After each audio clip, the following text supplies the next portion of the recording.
Ladies and gentlemen, you're watching, yes, the Yankees Entertainment and Sports Network.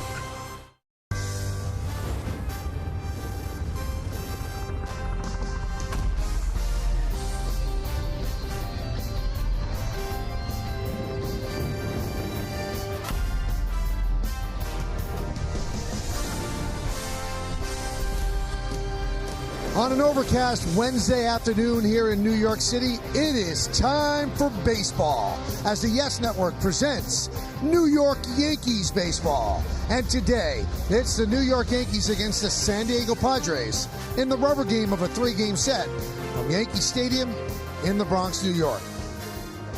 Hi, everybody, and welcome to Yankees baseball. Paul O'Neill will join us in a moment. I'm Michael Kay. Hope you're having a great day. And it should be a great day for baseball here at the stadium because we have a solid pitching matchup. And that's where we'll start. The pitching matchup is brought to you by People's United Bank, one of the best young pitchers in the National League. Chris Paddock will get the start for the Padres. And for the Yankees, it's James Paxton, 3-2 with a 3.11 ERA. Now, Paxton has been on the IL since May 3rd. We're joined now from the field, Meredith Marakovitz. And Meredith, you spoke to James yesterday about his readiness for today's start. Michael, Paxton's knee may not be 100%, but he believes it's well enough to be effective on the mound. When I spoke to him, he gave an update on exactly how that left knee is feeling right now. Last few days have been feeling really good, especially after that I guess, extended league game I was in through that 4 innings, and I responded really well from that. So I figured, if I can pitch like that and have it feel a little bit and then come in the next day and it feels pretty good and making progress consistently since then, I'm ready to go. You told me the other day that it feels kind of more like a bruise. Is this something that you think is eventually going to clear up or something you'll be dealing with all season long?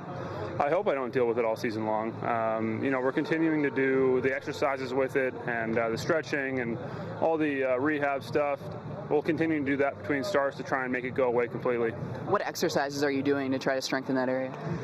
A lot of quad exercises, some hamstring stuff, making sure that my glutes are firing properly. So like squats and using some bands and stuff like that just to make sure I activate the right muscles. What's the biggest key for you tomorrow? You haven't been on the mound in a while. What's the key when you're out there? Compete, trust my stuff, trust that I'm ready to go, and let it rip. How far do you think you'll be able to go? I know you're not completely stretched out anymore, but not too far removed. Yeah, I threw 60 pitches in my game previous, getting ready for this one, so I'd imagine somewhere between 70 and 75 pitches. You had said the other day as well that it wasn't necessarily a sharp pain or anything, but how as a player do you differentiate between something that could cause injury and something that's just discomfort that you can pitch through? Yeah, it's a really hard thing to balance. For me, I lean a lot on the doctor, kind of explaining what I feel, and having him tell me kind of what that means, what it is, and if I have a chance of hurting myself further, or if it's just a little bit of pain that's just going to stick around for a little bit and then hopefully go away with some treatment. What have you thought of the job these guys have done in your absence? These guys have been awesome. I mean, man, we're winning a lot of baseball games. It's been fun to watch, and I'm really excited to be a part of it. Michael, pay attention early to whether or not James Paxton can really drive the ball inside. Aaron Boone said that would be an indicator along with command to see if that knee is feeling okay early in this start. Well, thanks a lot, Meredith. So we've covered the pitching aspect. Now we take a look at the offense with Paul O'Neill. Offense has been clicking, that's for sure. Fell a little short last night. We see what they could do today. Coming up next, right here on Yes. Welcome back to Yankees baseball, inching closer to Yankees against the Padres. I'm now joined by Paul O'Neill. So we just broke down the pitching at the top of the show. The Yankee offense is going to have to do its part as well. No Gary Sanchez, day game after night game. Aaron Hicks getting a day off as well. So who has to step up for them today? Well, they got a lot of guys they can turn to. Obviously, Gleyber Torres has been phenomenal over the past month or so, but there's some guys that are going to give him a lot of help. You look at him, home runs 9 recently. So, Gio Urshela's throwing it's swinging the bat well. Brett Gardner had a tremendous road trip. Their offense right now is fine, but they're facing a tough pitcher today. So trying to win another series here at the Bronx, obviously that's something that they're looking for, and they want to just keep the hot streak going into the Red Sox series. Yeah, there's no doubt. I mean, when you've got the Red Sox coming in for 4 games, you still have to take care of this game, and this is the rubber game, and again, you're facing one of the, if not the best pitcher in the National League. Are you ready? Let's go. All right, let's do it. Coming up, lineups. First pitch, baseball. Yankees Padres, the rubber game, coming up next, right here on Yes. Yankees Baseball on Yes is brought to you in part by Papa John's. Get any large pizza with any toppings for just $12. By Chase, make more of what's yours. And by the New York Lottery. Get out there and play.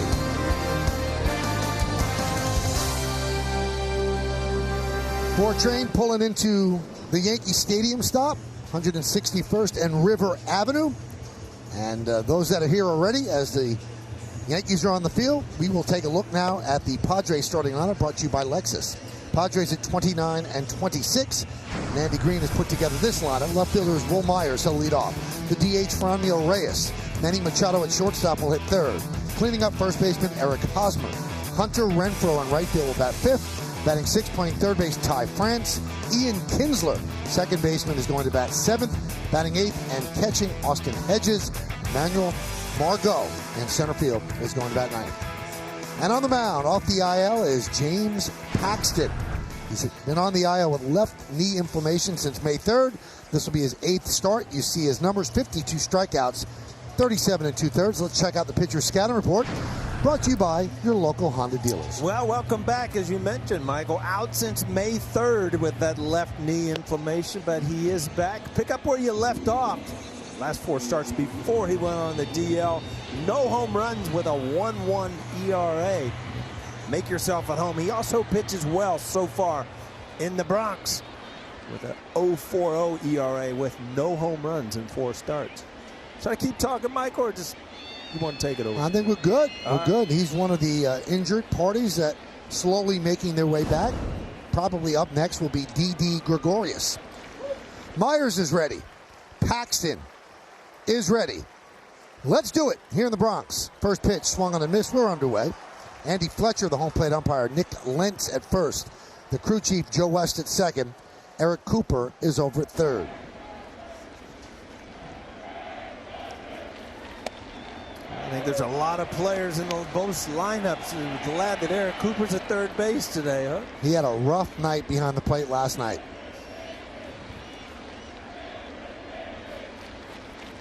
The 0-2. 1-2. You see Paxton has not lost a fastball. 95 stood Myers straight up. Swing and a miss. Myers down on strikes. Oh, good. Why don't we take a look at the Yankee defense presented by Geico? You've got Maben in left, Gardner in center, Clint Frazier over at right. In the infield, Urshela at third, Gleyber Torres at short, DJ LeMahieu plays second. Kendrys Morales gets the start at first base. Luke Boyce the DH. And behind the plate, Austin Romine, we mentioned at the start. Sanchez and Hicks have the day off. At least the start of the day. Franmil Reyes swings and misses. James Paxton so far with his fastball, which he does use most of the time. Four-seamer uses almost 65% of the time, and he works his cutter and his curve off of that. Good off-speed pitch there. Paxton felt his knee started to hurt and actually thought it could be the mound here at Yankee Stadium. Swing and a miss. Wow. Upstairs gas, 2 away. What you do, you take a little time off and just start blowing balls by people. Exploding fastball up out of the strike zone at 96. Michael, I heard you talking before the game about the mound and some of the differences you might see today. Well, the Yankee Stadium mound is a respected mound around baseball. They do a great job, but it's got really hard clay and it's kind of sticky, so your leg doesn't spin that much. So when you create torque, there's going to be some dynamic that goes through your leg. So the grounds crew, which is obviously willing to help, if a player might have a problem, they put a little softer sand around it so it doesn't stick as much. A lot of people like it, that it's firm footing, but they felt that might have caused some of the inflammation in his left knee. Skied the other way. Talk about some in-depth reporting, man. You're all over this. How about that? Huh? You got here way early, right?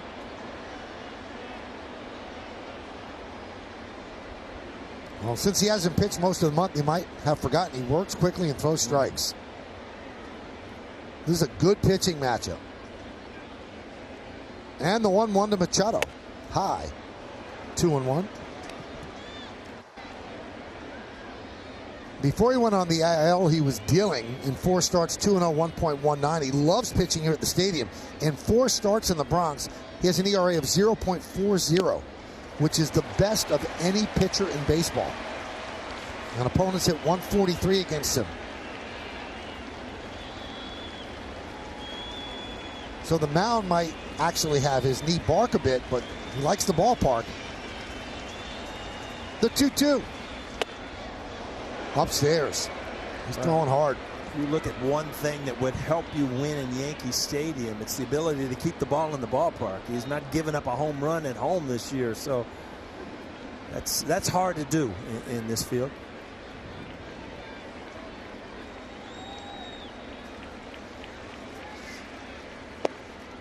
And he walks Manny Machado.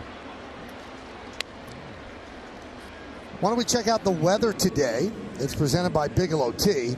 63 degrees, humidity is 72%. Not much wind. It is overcast, and there's heavy rain late this afternoon through the evening. We got through the rain yesterday, got the game in. Hoping to do the same for this one. How late we talking, Michael?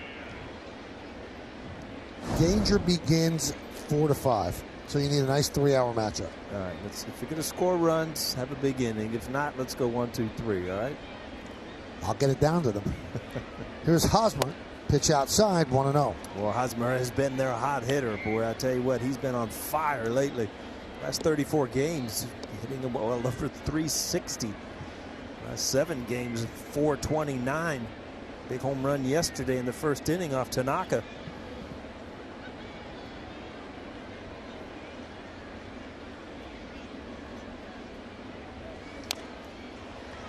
One and one. He always seems like he takes such a big cut. Yeah, he does. He puts a lot of effort in. It's a long swing, but he stays through the zone. But as a left-handed hitter, you see not much of an uppercut here. Very level swing, but that's going to be a pitch that's going to be very hard for him to catch up to. A lefty with that two-seamer in on him.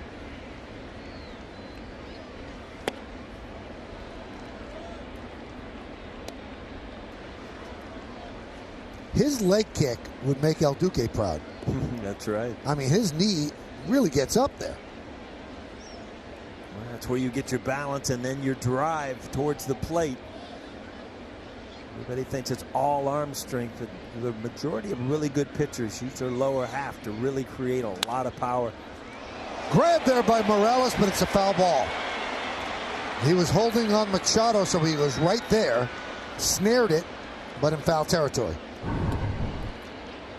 Let's take a look at this. This would be a very hard play to call as an umpire. Happened so quick. Does look like it was foul.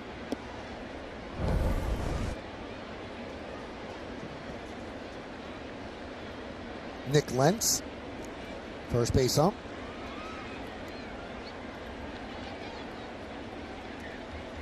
Machado leads off first, held by Morales. Torres shades up the middle. Outfield shades towards left. Runner goes. Foul back.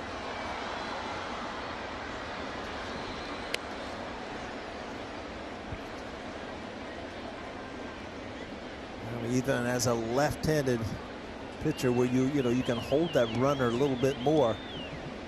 Big guy, long delivery. If you can get a jump, you've got a good chance.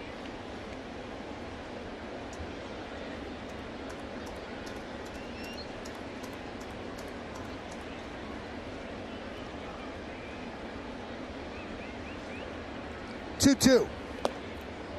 3-2. And that ball kind of goes in the feather of the hat of Manny Machado.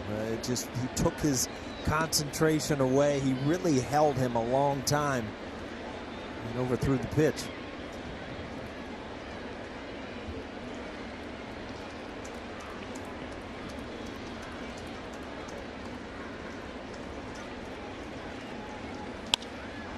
Fly ball, left center. Gardner's there, puts it away, and that will do it. Here in the first, no runs, no hits, no errors, one left. Padres nothing, and the New York Yankees coming to bat. Top of the first, now it's the Yankees' turn. Bottom of the first, starting lineup brought to you by Lexus. An interesting note about the starting lineup, this is their 46th different lineup in their last 46 games. And this is what Aaron Boone has come up with. DJ LeMahieu at second, Luke Voit the DH, Morales at first. Gleyber Torres cleans up. Brett Gardner's in center. Clint Frazier in right. Gio Urshela pinch hit single in the ninth inning yesterday. He's at third base, about seventh, batting eighth, playing left field. Cameron Maybin. Austin Romine is going to catch and bat ninth. And there's Chris Paddock. This will be his 10th start, 56 strikeouts in 51 and a third innings. And let's check out the pitcher scouting report brought to you by your local Honda dealers. Well, he is a rookie sensation. 1.93 ERA in his first 9 big league starts. That's ridiculous. And fastball changeup curve. Great fastball changeup pairing. Batters hitting under 170 against that combination. He absolutely pounds the strike zone. Leads the MLB with 71% of his pitches being strikes.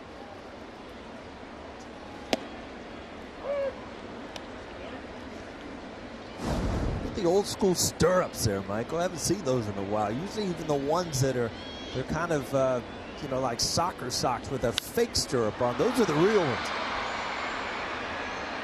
I like that. Oh, brings back a lot of memories right there. The old sanitary socks under it. I mean, you had a big bin in the locker room. It was part of putting on your uniform, rolling your pants. High fly ball, deep left, Myers back, trap, wall, see ya! A long home run for LeMahieu, and the Yankees lead 1-0.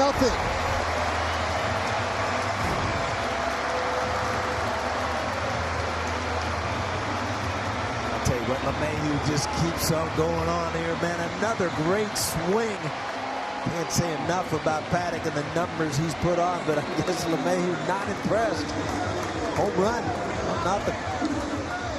Probably wore on him all night that he ended the game with a double play. Yeah. And so in his next at bat, he hits a home run. It was a photo finish, too. We had to wait. Yep.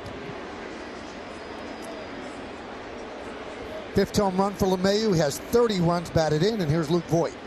Swing and a miss. There's a good changeup. That's ball up in his eyes, and LeMahieu knows where that one's headed.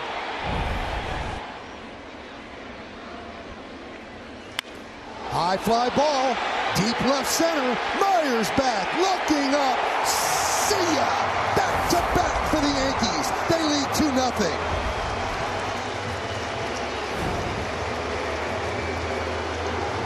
Wow, Michael, I hope you're loose. They're off to a good start here. 2 for 2, 2-0.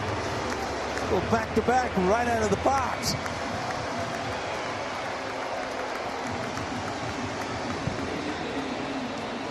14th home run of the year for Voit. 38th ribby. Into the Padres bullpen. Here's Morales. And there's a strike. That's a fastball right there. And that's a no-doubter. These have not been cheap ones. Line drive, foul ball.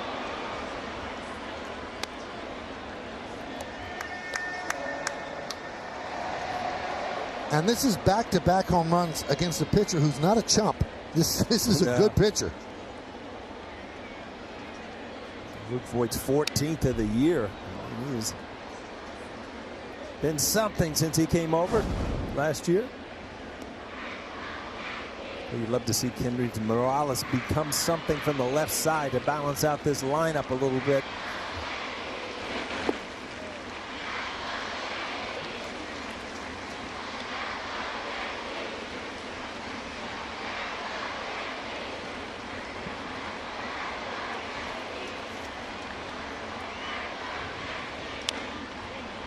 Soft ground ball to first. Hosmer flips to Paddock.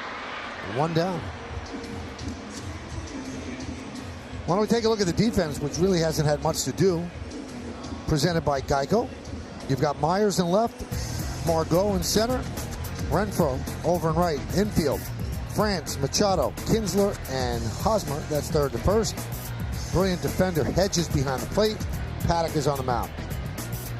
Just the 10th time in Yankees history that they've hit back-to-back home runs to start a game. Last time they did it was July 7th, 2018 at Toronto. Gardner and Judge off of J-Happ.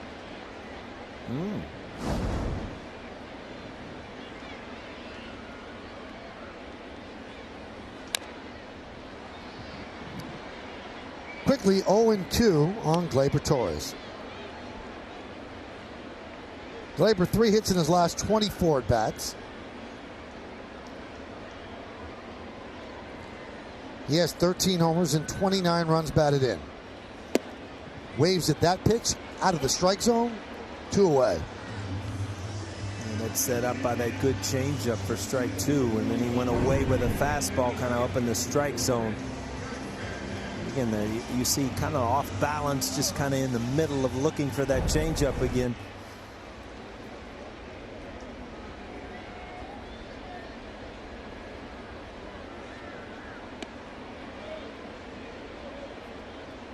So here's Brett Gardner.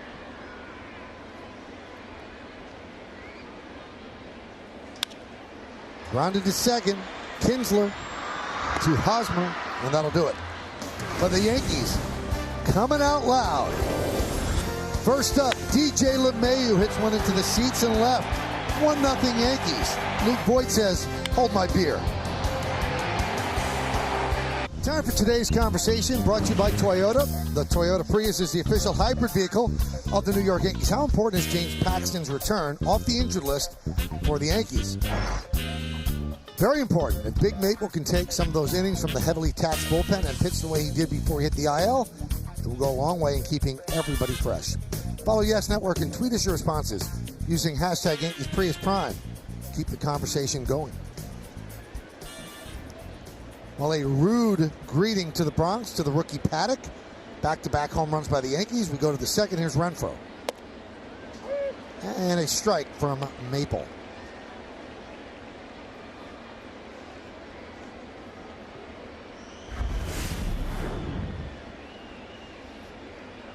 And the 0-1.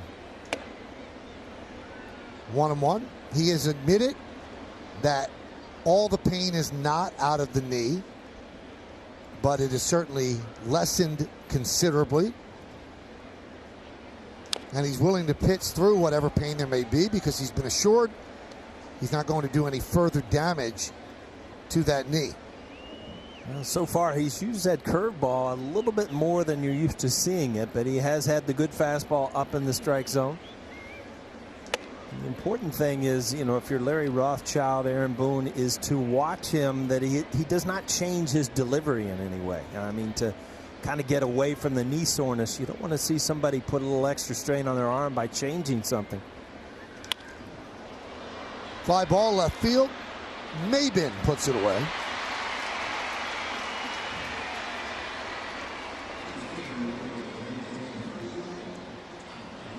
Cameron Maben, I'm looking out there, boy, he's going with the real high socks today. Way up there. Look at that, Michael, huh? I like it. Above the kneecaps. It's like football pants. Imagine if they were stirrups, too.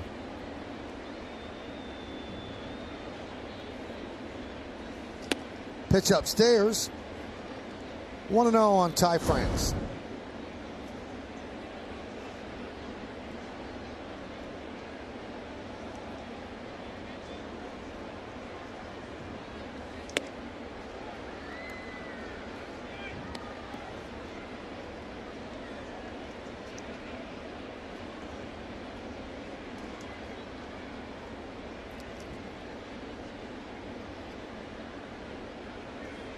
Paxton deals.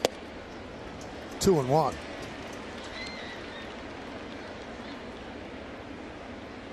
Padres head back to San Diego after this game. The Yankees, they'll welcome in the Boston Red Sox starting tomorrow night, a 4-game set.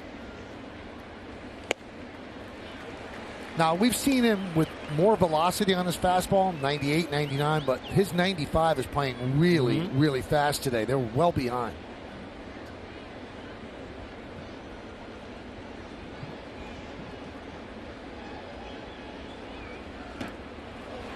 weak wave at that ball in the dirt. France down on strikes. Third strikeout for Paxton.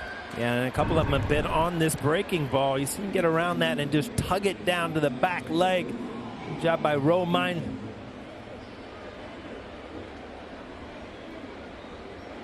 Knuckle curve. You see that finger, the index finger, kind of tucked behind the baseball, which puts all the pressure on that middle finger to really pull that seam down.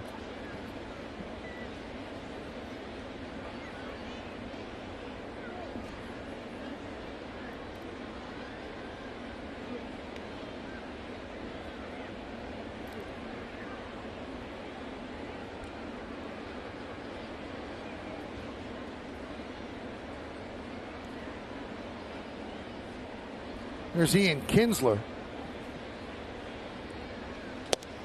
He's seen the Yankees a lot in his lengthy career, and he does not like seeing them. He has a 198 career average against the Yanks.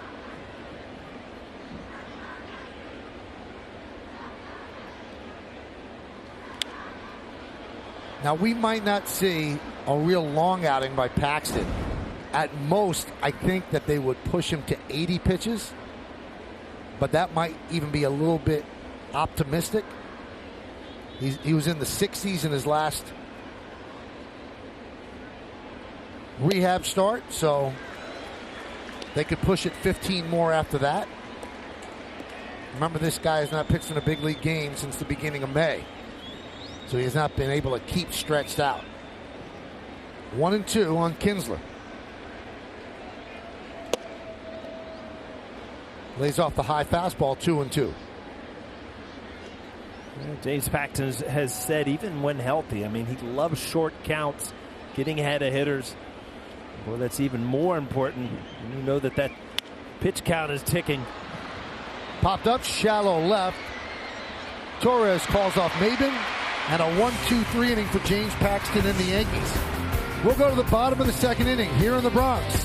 Yankees lead this one, 2-0.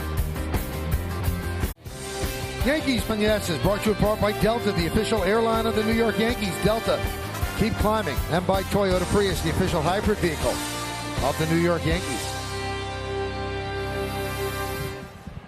2-0 Yankees. Back-to-back home runs to open up the bottom of the first by LeMahieu and Voit. Clint Frazier will start it off. Well, Paddock's a rookie. Never before, Paul, had he ever allowed a home run to a right-handed batter. And then back-to-back in the first inning. You got two of them now, right? So he's filled that column.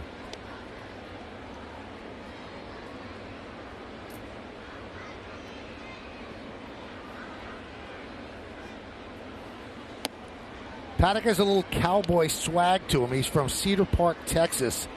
And when he starts, he wears a suit, a cowboy hat, and cowboy boots to the ballpark. As Frazier down on strikes. One of his relatives there, right there with his cowboy hat on. The old Padres jersey. See the change-up, kind of pull it away, and you see good movement down and away to Frazier. Michael, I got to tell you, my phone's blown up. My wife was even worried. You know, we kind of switched up the pregame. Yeah. You know what? And I wasn't on with you when I was supposed to be on. Right at the start. A lot of people were setting out, find out where everybody was. I think people were concerned that you might have been late. No, that doesn't happen. No. Every once in a while, you just got to try something different, right? You know what? The most effective pitch is a changeup. People aren't expecting it. That's right.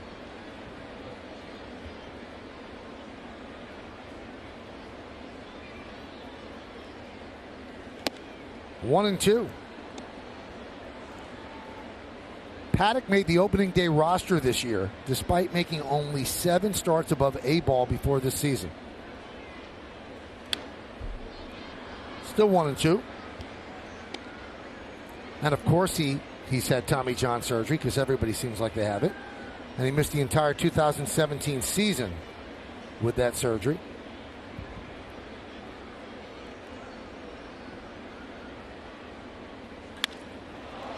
Driven to left field and deep. That ball is gone. Another home run. Gio Urshela goes yard. 3-0 Yanks. I tell you what, I don't know what to say, Michael. Now he's giving up 3 to right-handed hitters. Urshela just continues to put together that magical year that he started. The opportunity he had last night, it comes off, big pinch hit, back in the lineup. Home run. Third home run of the year, 21 ribbies.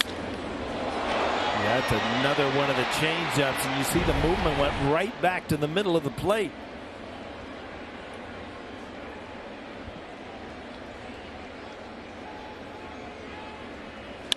Line drive, a base hit to right center field.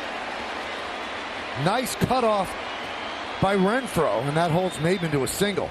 That ball gets by him. It's at least a double. Good play by Renfroe. Certainly was, and he just not only getting to the ball, but not stutter stepping and taking time to get rid of it. You see, almost like a shortstop, just up in the air and let's get rid of it just to get the ball on its way. And as Maben rounds first base, that's when he gets a read and has to stop. Yankees' 4th hit against Paddock. Here's Austin Romine.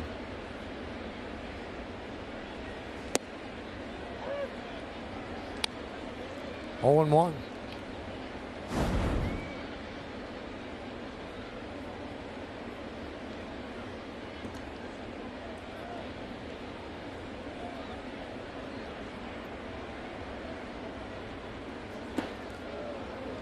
Paddock, another great arm out of the Marlins system that the Marlins let get away. Padres got him in June of 2016, and what they trade for him? They traded 3 months of Fernando Rodney. I mean, just look around baseball. Luis Castillo is having a great year for the Reds. Domingo Germán has really stepped in and made the Yankees forget about the injuries to their pitchers with 9 wins. And then Paddock is one of the best pitchers in the National League. They were all Marlins. Grounded, past a diving Machado, and into left center field. Maben will stop at second. It's a single for Romine. And Machado almost seemed like he got crossed up on that ground ball. Yeah, I mean, the ball was hit hard, but you're right. A lot of times during the day, you look around and you just don't pick up the ball as well. All up the middle. It looks like he kind of slipped at the end there.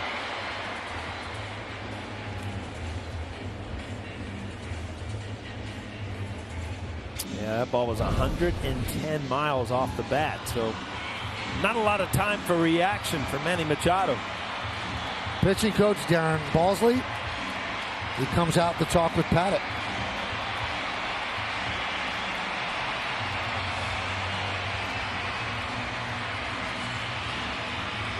You might hear a little bit of a higher pitch to the crowd today. The Yankees welcomed 7,000 students from the area that had good grades, which is a great thing for them to do, and they do it every single year, and they all sat up close to the field, and Aaron Boone came out and addressed them, and Brian Cashman spoke, Aaron Judge spoke, and now they're all scattered around the ballpark, and that's why you have a little bit more of a higher pitch crowd tonight. Well, you can tell where they are. There's no doubt about it. All dressed in the same shirts. My wife used to do that, like when we went to Disneyland. She put all the kids in the same clothes so you couldn't get lost, right? And you were in the same shirt too, right? Yeah, we all wore Yankee jerseys. Yeah, went over well out in Anaheim.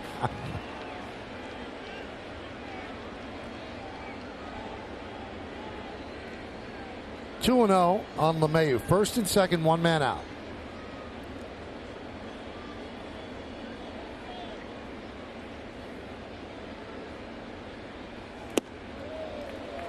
Three 3-0. So the first time through the order for Paddock, Yankees were 5 for 9. And you see the numbers that LeMahieu has with runners in scoring position. In his first 9 starts this year, opponents 10 for 73 against him first time through the order. I'll tell you another thing. You hit a magical number there with 5. He has not given up more than 5 hits in a start in his major league career. Obviously 9 games, but that's how dominant he's been.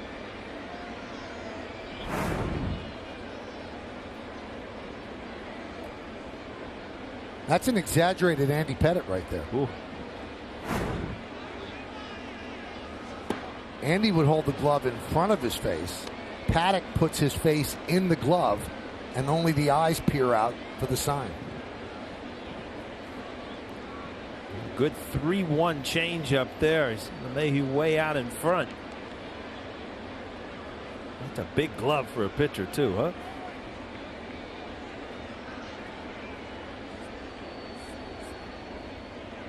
Should I say it, Paul, before you? I'd have to use a first baseman's mitt. Oh, so good of you to pick up on that. I was sorting through which one I was going to use. Could have gone with a high-lie Cessna, something like that.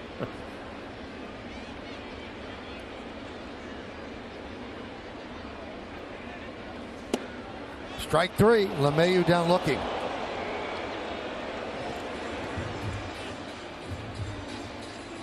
About 10 o'clock this morning here at the stadium. The place was alive. The kids were pumped up. Actually rewarded for good grades. And Brian Cashman and Aaron Judge. Pretty cool for these kids. A lot of these kids were probably thinking, you know what? I don't get to see Aaron Judge play, but then he shows up and shakes hands, so it made their day. To join Aaron up here, please welcome Bronx. Here's Luke Voigt. Check swing. Did he go? No, he did not.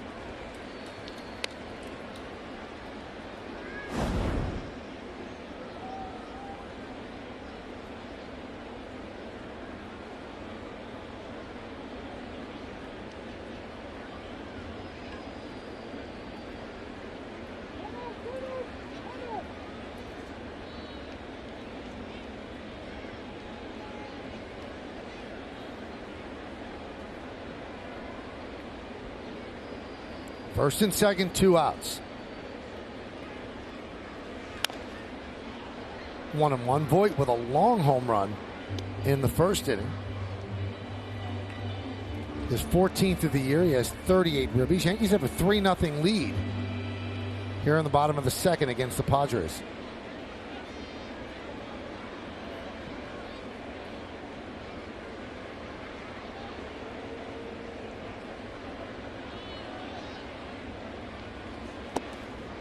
Two and one.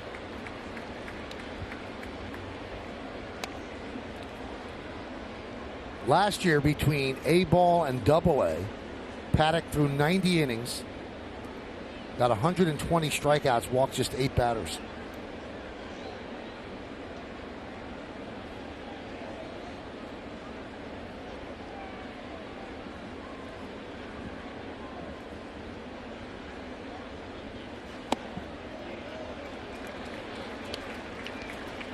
These are back-to-back 3-ball counts, which you're not as accustomed to seeing if you've watched him pitch. Talked about in the scouting report, over 70% of his pitches in the strike zone.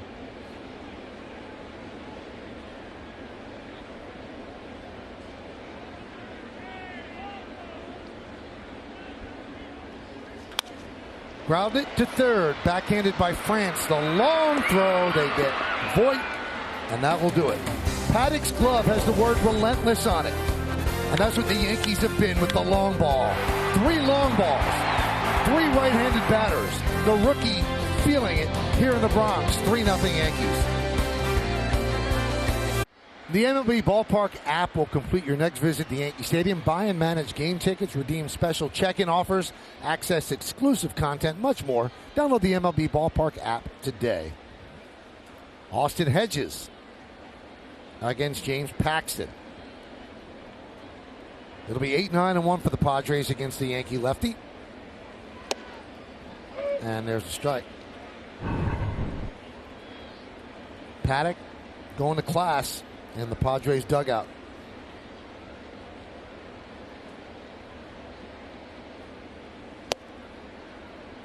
Yeah, it's not easy to teach if you're a pitching coach.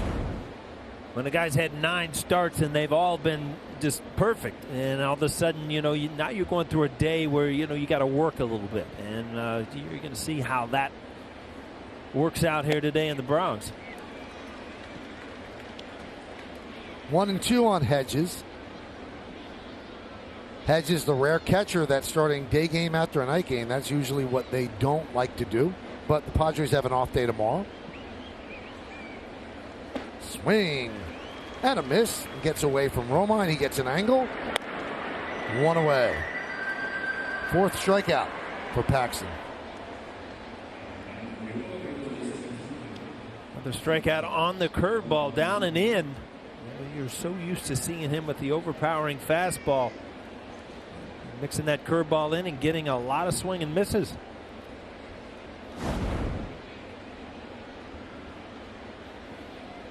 Here's Margot. Voice just cracked. What happened there, Sound Michael? like Peter Brady. I guess it's time to change. Got to rearrange. Too much talking, Paul. Well, you know what? It comes within the line of your work. You just talk wherever you go. Always a microphone in front of you. That's right, even at home. Here's the 1-1 now.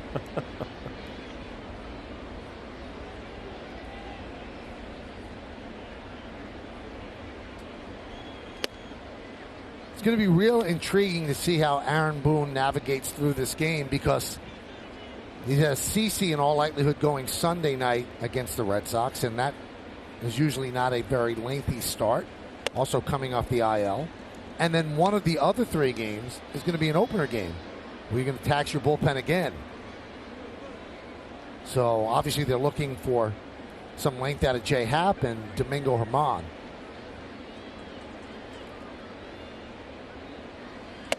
Happ will go tomorrow, and they're deciding when they'll pitch Germán, either Friday or Saturday, depending on how much of the bullpen has to be used today and tomorrow. So Margot works a 1-out walk. Second walk issued by Paxton. So J. Happ tomorrow against Chris Sale. So 1-6, but he's been pitching so much better of late. At the beginning of the year, he really struggled. And Happ has not been vintage Happ yet. Skied the other way and out of play. Overcast day here at the stadium, so the lights are on.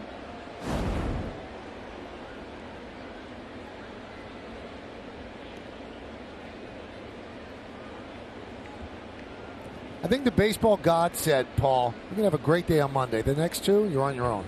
Yes, that's right. I mean, Monday was just a gorgeous afternoon. The 0-1. 0-2.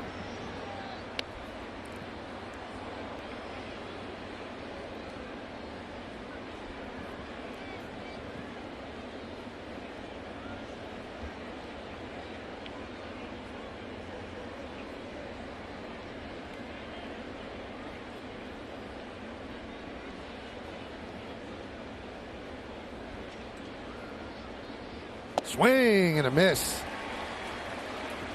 5 strikeouts. Yeah, another off-speed pitch. I'll tell you what, he has really taken advantage of that breaking ball today and getting the strikeouts.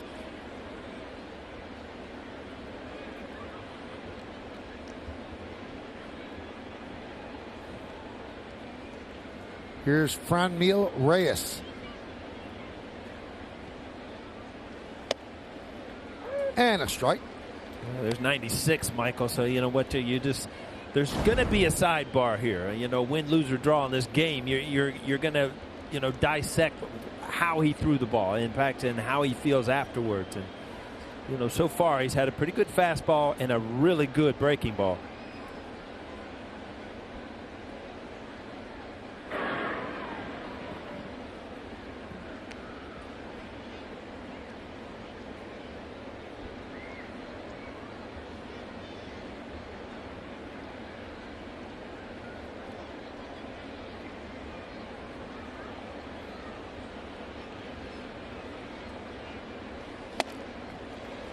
Good fastball, swings through it, 0-2. Well, Reyes in his young career has liked batting against left-handers, hitting .321, 7 homers and 20 ribbies in 112 at-bats.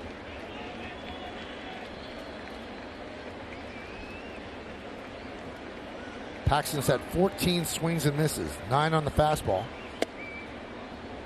3 on the curve, 2 on the cutter.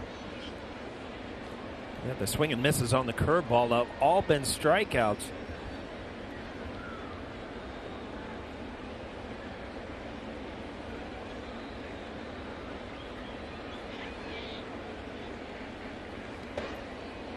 Nice block there by Romine. And that keeps Margot at first. Margot's got speed. He has 5 stolen bases. That leads the Padres. He comes in for defenses a lot. There, your swing and misses. Paxton always known for that. So he's 6th in the AL since the beginning of last year. 2 balls, 2 strikes, 2 outs. Pitch. 3-2. Went again for that curveball down and in.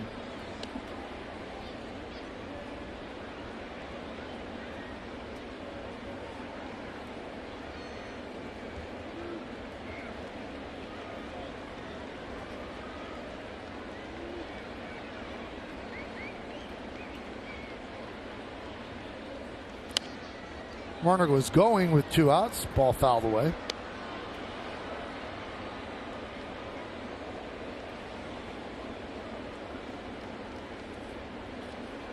Well, he challenged Reyes there, but you got to remember Reyes, their top power hitter, coming into the game with 15 home runs.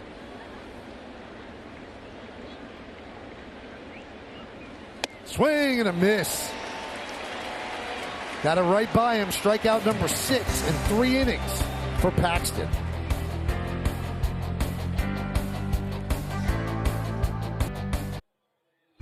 Ceballos, fast plays of the game. What a fast way to start off the game, Paul, with a couple of home runs. Well, they came out swinging, no doubt about it.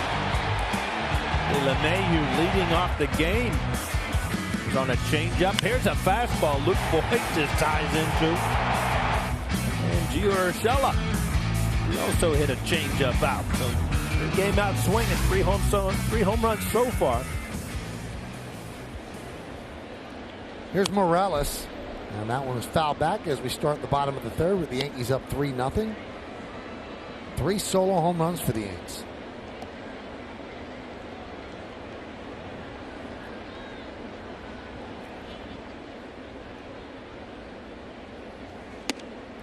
Well, starting this inning, Paddock is at 53 1/3 innings this year. The most he has ever pitched in the minors in one season is 90. So he doesn't have that much left because the Padres are going to protect him. Remember, we told you he's had Tommy John surgery. So he might have 80 or 90 innings left that you go with the conventional wisdom of just upping somebody 40 innings more than the previous year. So if he falls behind even more, it could be a quick hook because you figure with an off day tomorrow, the Padre bullpen could be using. Andy Green certainly showed last night that he likes to go to the bullpen. Yeah. He knew his way to the mound last night, didn't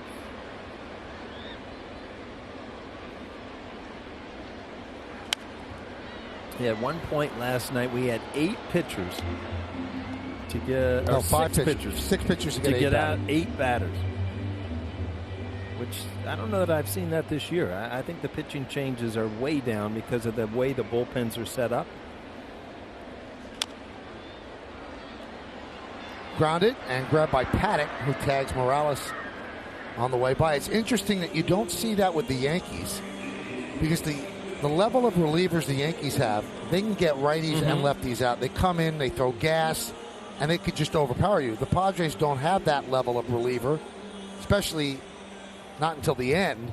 So they do have to match up, and that is something that will be eliminated if they go through with the rule change where you can only take out a pitcher after he faces 3 batters. Ground ball, left side, grabbed by Machado. Spins and fires to get Torres. Every once in a while, you'll see Manny Machado make something look very easy. It was not. And just to glove this ball is a good play, but then to just flip it like that and have the arm strength to throw from that position, not everybody is able to do that.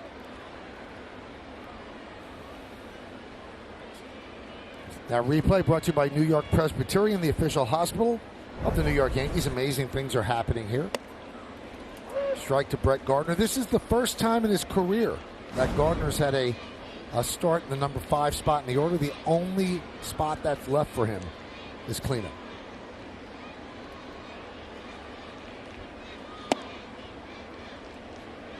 Did you ever lead off?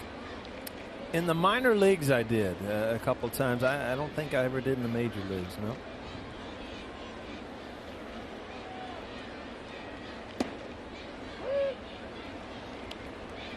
I don't think I hit 9th either. Maybe 1 and 9. The other ones I think I took care of. Okay.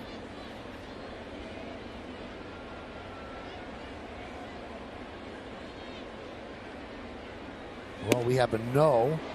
First, second, or 9th for O'Neill. We have a strikeout of Gardner. The Yankees. Let's talk over that 8 and 9. There was a pitcher in my way. We go to the 4th. As we go to the 4th, it's been a solid return so far for James Paxton off the IL. He has walked 2, struck out 6. No other base runners for the San Diego Padres. Here's Manny Machado.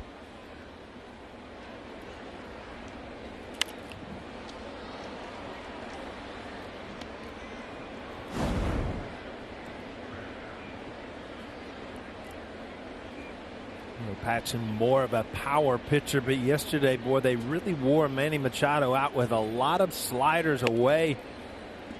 Paxton, different guy coming at you, usually with the hard stuff, and now he has used that breaking ball to kind of put people away.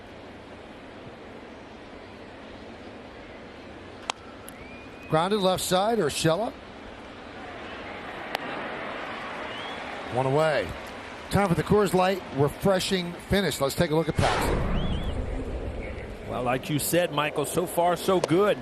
Good breaking balls down and into righties, fastball away. He's kind of really mixing it up. At the time, he's hit 96 with his fastball and a good breaking ball. So far so good. No signs of anything ailing him at this point. 6 strikeouts, all swinging. Here is Eric Hosmer. 1-0.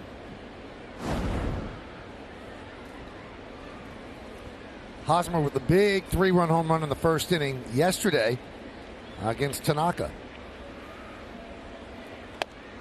Yankees made another spirited try to get back in the game, but fell a little short. This role they've been on, they've done obviously great things on the road, and the 3 losses that they had were all by 1 run. So, they're in the game. They grind and they come after you. They've won 12 of 15, Paul, and you're right. The 3 losses, all 1-run losses.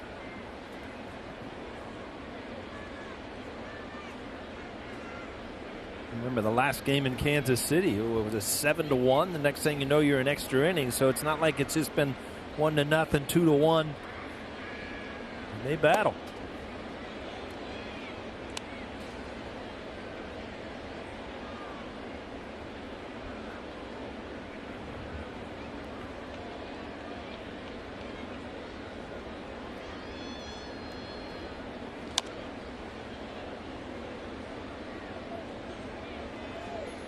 Couple guys on the field today will be battling for that player of the month, Hosmer being one of them.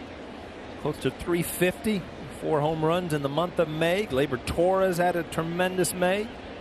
Luke Voigt's done some good things, so some names will just be thrown around. Sanchez has been on fire power-wise, leading the league in home runs now.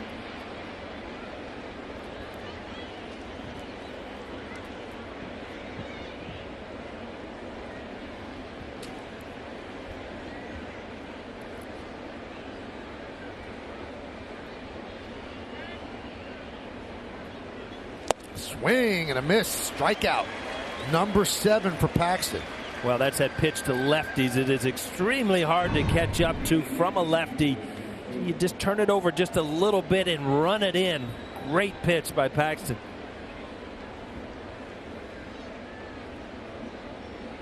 Two-seam grip.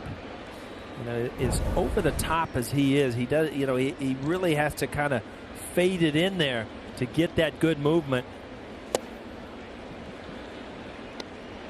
Well, doesn't that 95 seem to be playing much faster today? Yeah, he's got good movement, and again, he's used that curveball a lot. So you know, you're not just sitting on that fastball only.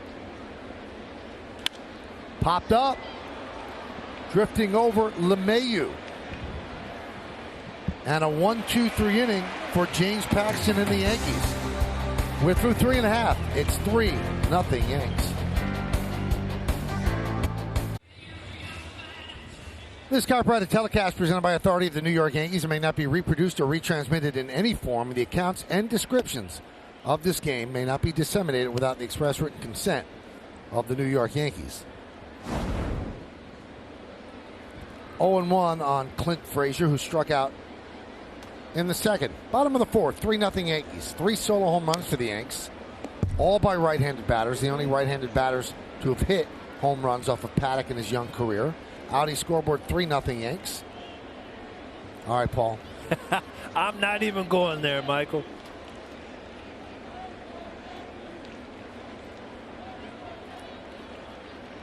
Getting so used to it, you're even starting the jokes by yourself. That's right. It doesn't affect me anymore.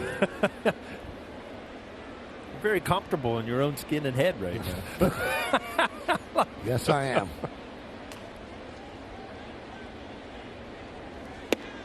Once you laid the bullpen cart line on me, yeah, that was it. That was money. Was Mic drop. Yeah. Chad Green's up for the Yanks. Will they squeeze another inning out of Frazier gets hit out of Paxton, or will it be Green for the 5th? Well, I'm sure Paxton would love to get through the 5th inning and put himself in a position for a win. But, you know, just coming back, the most important thing is that next time out that he continues to build on where he is. He threw the ball great so far.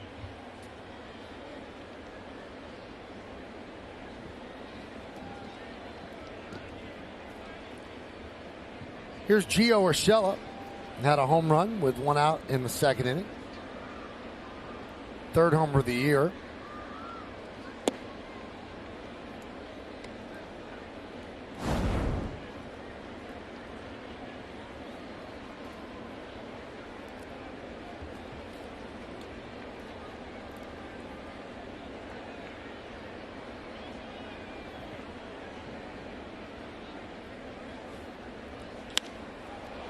Fly ball.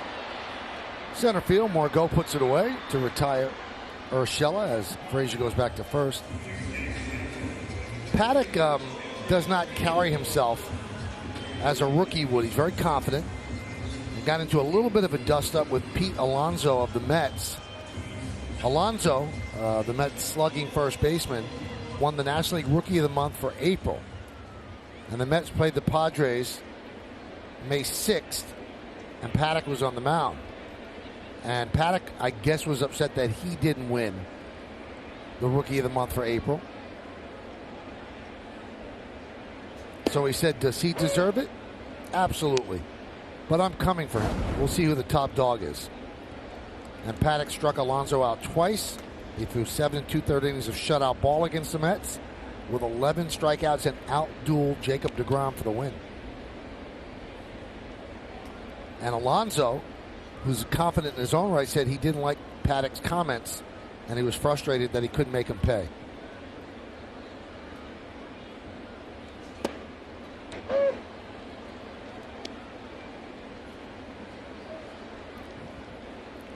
I've just seen, Paul, I wonder if you did it in your career. There's so many athletes in so many sports that create false narratives just to pump themselves up, to turn somebody into a villain.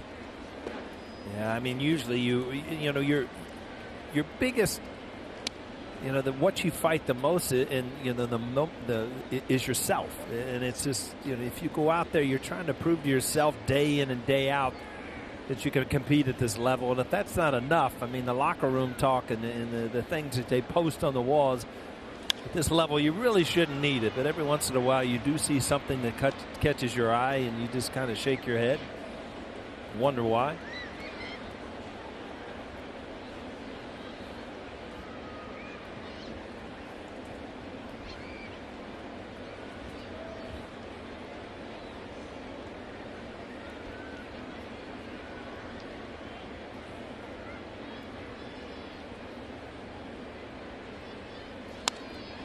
Scooped to left field. And that's a foul ball into the seats. Perfect description there, Michael. You haven't used that in a while. You were hot with that early in the season. Scooped. There's a lot of scooping. And then we just had a little scoop right here. Do you just see why? This is Michael K's scoop swing. See, he's just not quite with it. Maybe we can get it sponsored. Baskin-Robbins Scoop. Yeah. I like that. I like the way you think. Carvel, whatever. Whoever wants to pony up the bucks. Just give it to the Yes Network.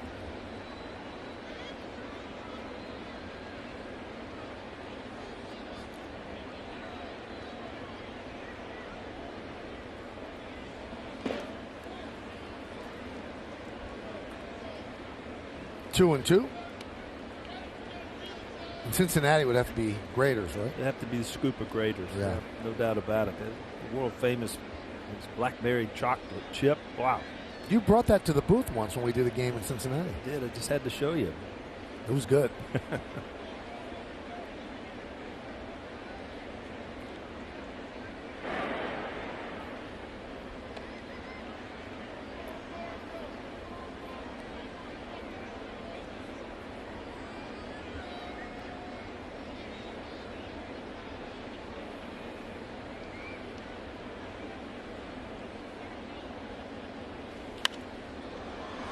Popped up.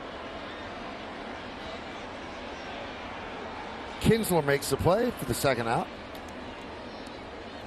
Paul, you've got to give Paddock some credit. This is a rookie. Kind of the first adversity he's faced. Back-to-back home runs to open up the first inning. Gave up another home run in the second, but he didn't wilt.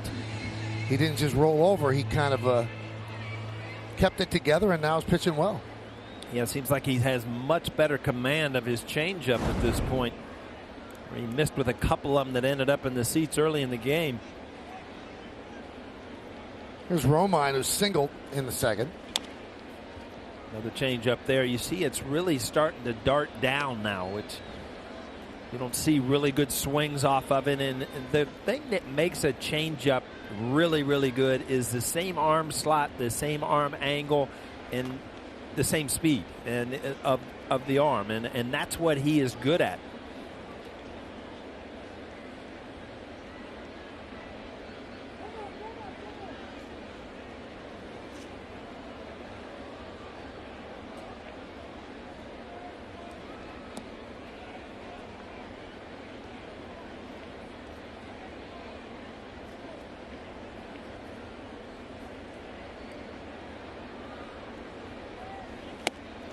Oh, 2.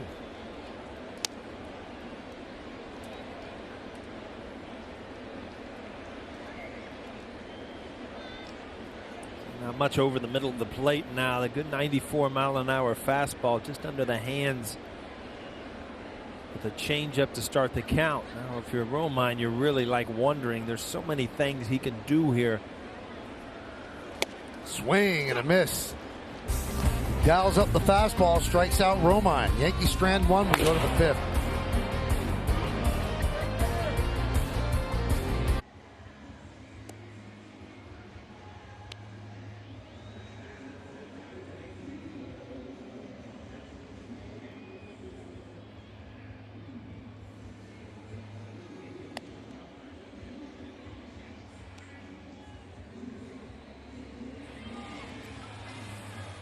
Now that's a tough one for the Astros, who are playing such great baseball. Thank you, Ryan. 3-0 Yankees as we start the fifth inning. And Aaron Boone has made the BioFreeze fast-acting pain relief pitching change. After 66 pitches, Paxton is out. Chad Green is in. So he was about 15 pitches away from where they wanted him to be. They said, listen, don't even start the inning. We'll turn it over to Green, who was the opener the other night and pitched so great. Struck out the side in the first inning.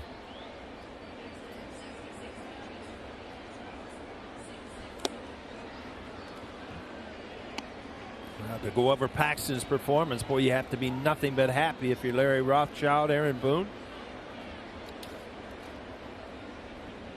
Good fastball, good curveball, was in the strike zone. And he probably would have started this inning if he would have been possibly like at 60 pitches where he had a good chance to get through it with 70, 75. But to get through this inning, a normal inning, you're going to put him over the 80 mark, and that's just not what you want to do. A lot of time, we talked about it last night, you have to manage and coach for the long haul and not just today. And Paxton, this is too valuable to this pitching staff to overextend him his first game back.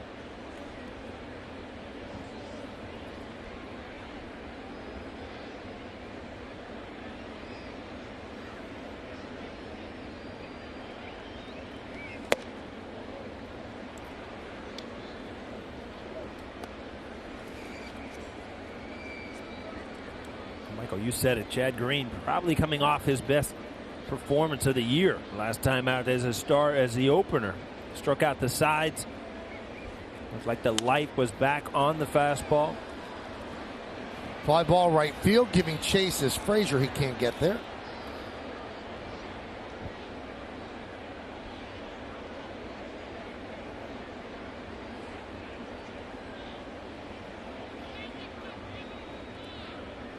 Well, the opener, his last opener was right here against the Padres. And he struck out the side. Dominating stuff. And at one point, the Yankee plan was to use him for that one inning, and Aaron Boone joked that he turned to Larry Rothschild and said, let's use him one more. Meredith, you spoke to Green about that outing?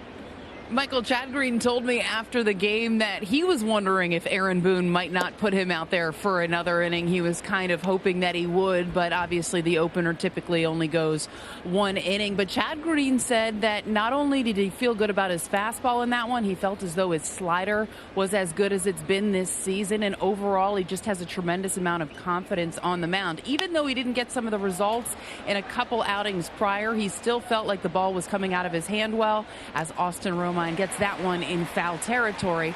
He thought the ball was coming out of his hand well, and he feels as though the adjustments he made at the minor league level have really been paying high dividends up here at the major league level. Well, that will just lengthen the bullpen. If he could be Chad Green, even from last year, but if he rediscovers a couple of years ago, I mean, the bullpen just keeps getting deeper and deeper, and at some point you'll have to get back Betances, and that becomes just a killer bullpen. Right now it is. Yeah, no doubt about it.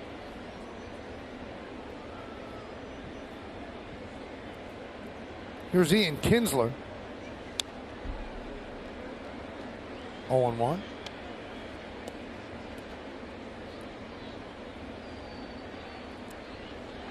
Kinsler popped up to short in the second.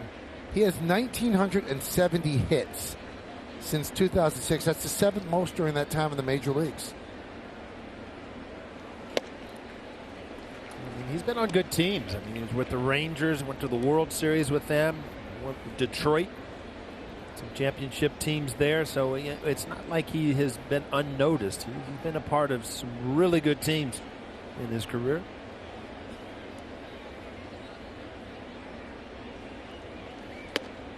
One and two.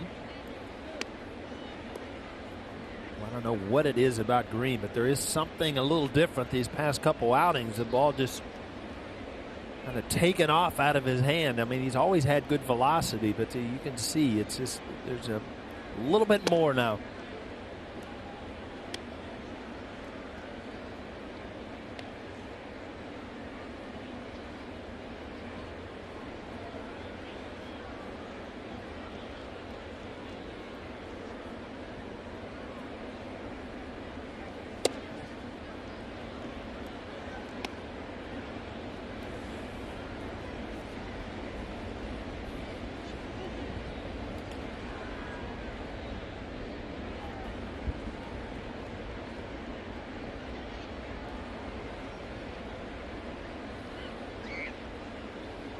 Three-two. Grounded foul. 3-0 Yankees. Home runs by LeMahieu and Voit to start off the first inning against Paddock. And then in the second inning, Gio Urshela with another solo home run. So 3 righties with home runs against Paddock. And that's the only scoring in the game. Grounded. Oh, what a play by Urshela. Fires to first. He took a double away from Kinsler. Well, we continue to go over how his defense has helped the Yankees. And again, this is an in-between hop. It's a nasty play and a good play. And again, I mean, to look up at the scoreboard and have 2 outs instead of 1 out, man on second. What a big pickup for Chad Green.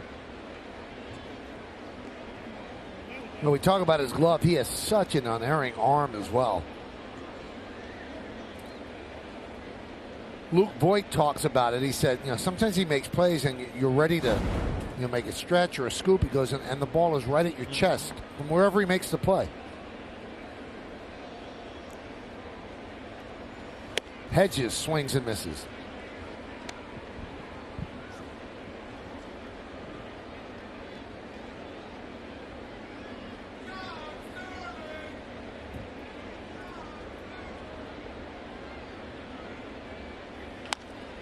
Grounded to short. Gleyber Torres, it's off his glove. That'll be an E6.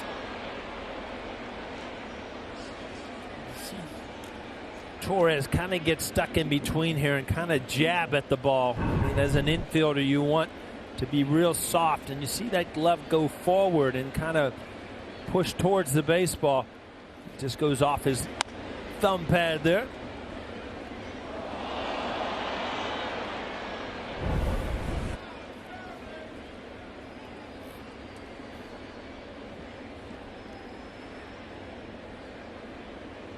Here's Margot.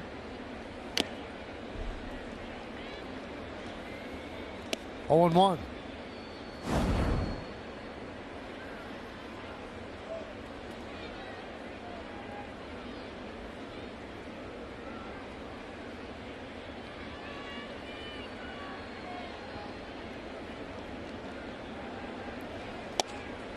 Strike 2. Throwing free and easy, 0-2.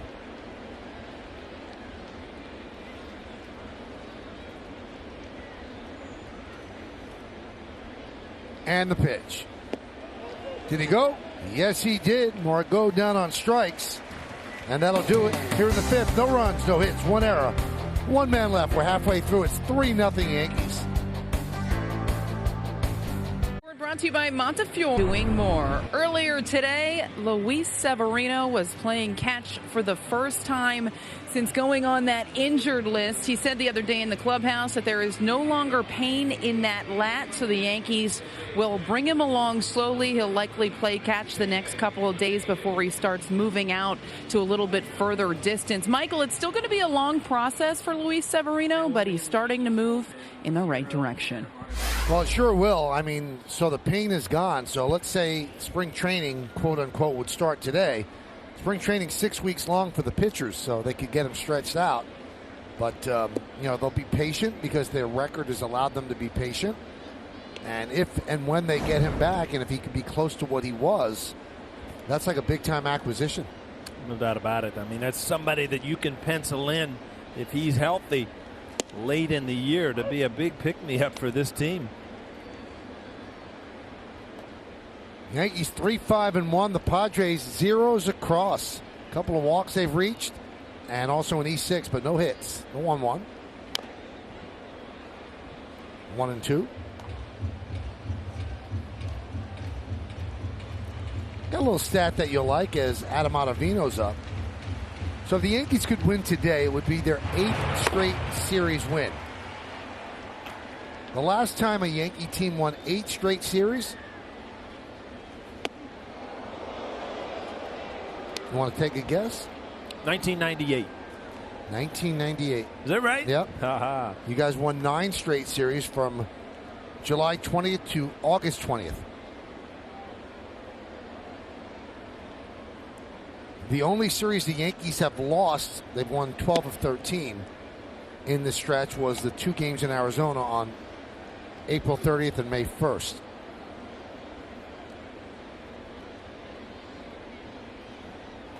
And yesterday was the Yankees' 54th game, so that's the official 3rd way through the season as LeMahieu works a walk. So their record is 35-19. And that's the 4th best 54-game record in Yankee history. The best record after 54 games was your 98 team, 41-13. Then last year, 36-18. 2002, also 36-18. And the 1988 team tied this one at 35-19. And that's since expansion started in 1961.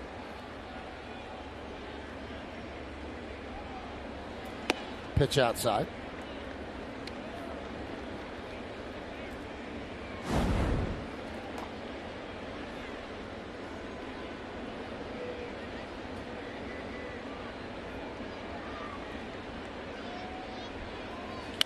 Line foul. Let's take a look at Luke Voigt's first inning home run on StatCast AI powered by AWS. 110.4 miles exit velo, traveled 419 feet. Again, there were no cheapies. The ball was hit hard.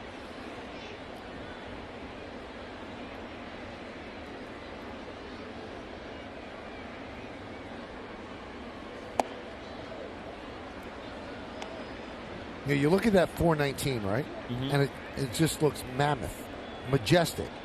And then when you go to the original Yankee Stadium in Death Valley, it's caught. It's not even close to going out. Or you're digging for two to get a double, right? Grounded softly to second. They'll get the force at second. No, he made it in, and then also Voigt beats out the return. So everyone is safe. It's a replay of this. Manny Machado a little late getting there because of the shift. And Kinter tried to force the issue. He missed the base. Hit it with his back foot, which caused LeMahieu to get in there safe.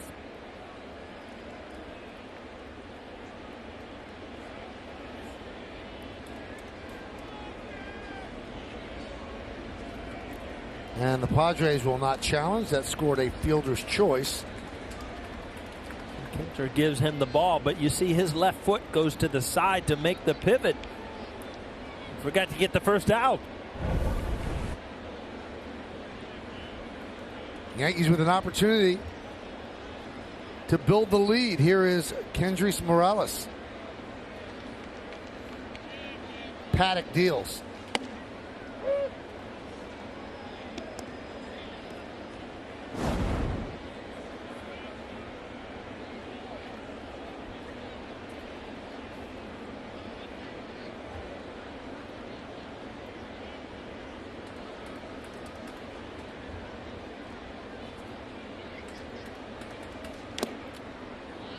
Oh, 0-2.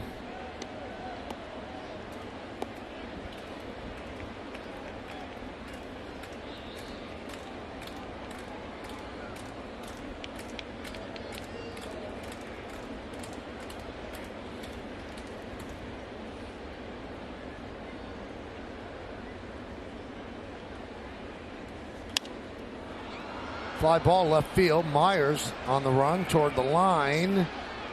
And he makes the play in foul territory for the first out. As one of those balls as a hitter, you're sure it's going into the stands. Next thing you know, Myers made it over there easily to make this play.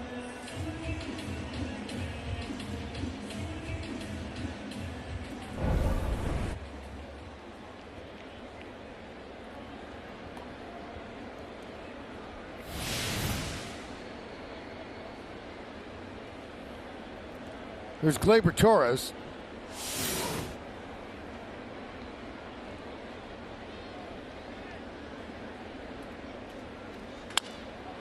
That one is looped into left field. That is going to dunk in for a base hit. LeMahieu held up to see if it would fall. It did. And he just moves to third. The base is loaded now for Gardner. Well, Brett Gardner getting a look at what it's like to hit fifth for the first time in his career. Bases loaded. Ball off the end of the bat. No chance. Left field. LeMahieu, you're right, Michael, has to kind of make sure. Well, big opportunity for the Yankees here to tack on a few runs. At least one with one out. Bases loaded.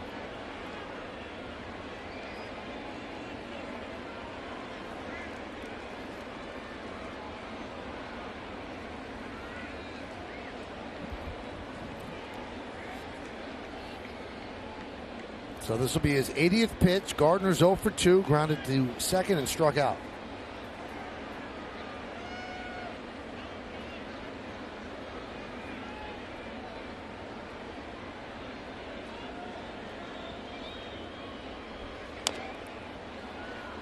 Oh and 1.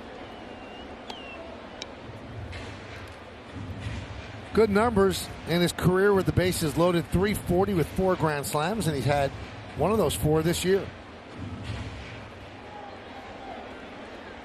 And that grand slam this year was his 100th career home run.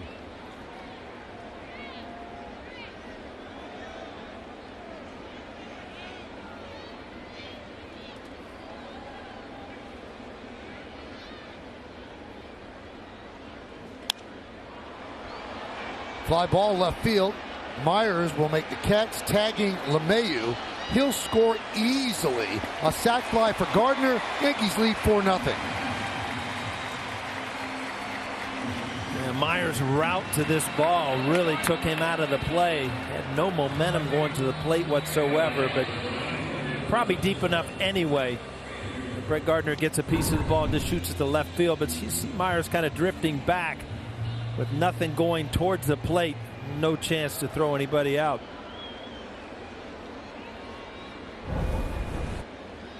So now 2 down, first and second, and here's Clint Frazier. He's 0 for 1 and was hit by a pitch. 10 for his last 31. Pitch is high. He likes hitting with runners on base and in scoring position. 4-14, 4 homers and 20 ribbies.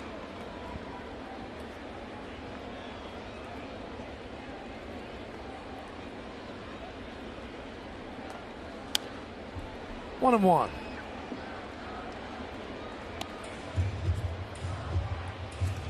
Former Yankee Adam Warren is up.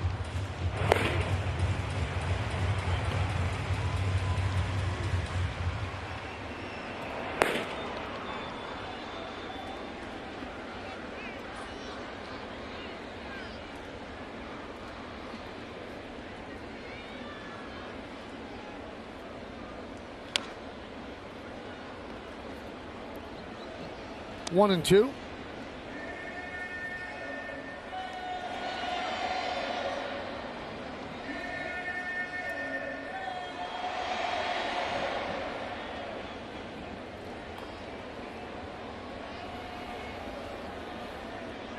Four nothing Yankees. 4-6-1, leading 0-0-0.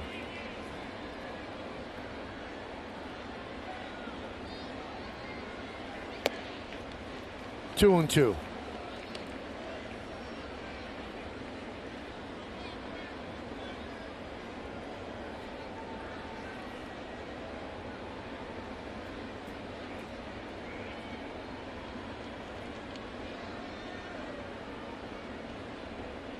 Two balls, 2 strikes, 2 outs, 2 on. Bottom of the 5th inning, 1 run in. Oh, 2s you got working over there. Deuce is wild.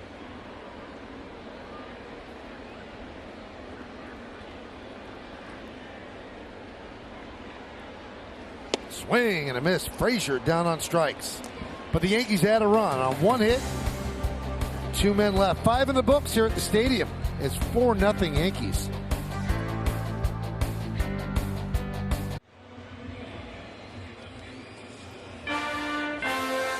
Yankees Baseball on Yes is brought to you in part by Mattress Firm, where your budget stretches further.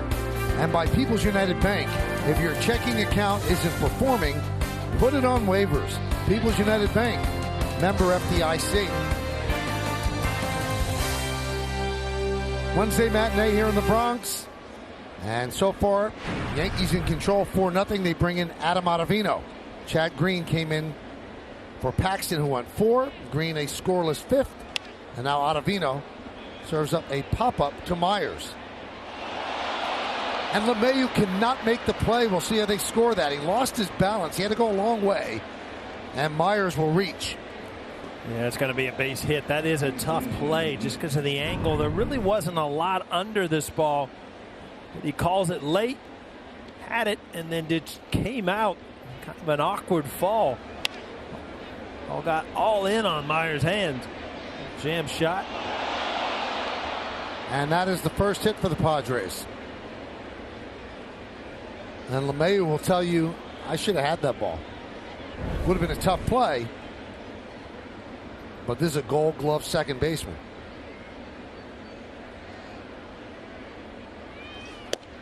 Reyes takes a strike.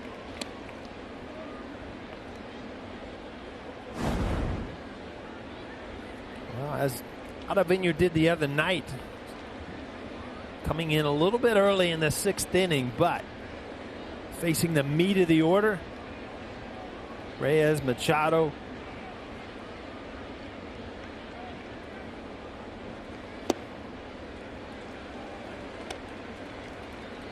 I'll tell you what, you can tell him it's coming. It's that good of a slider. Most sliders just kind of break a little bit. That kind of goes at the hitter and then just makes a left turn.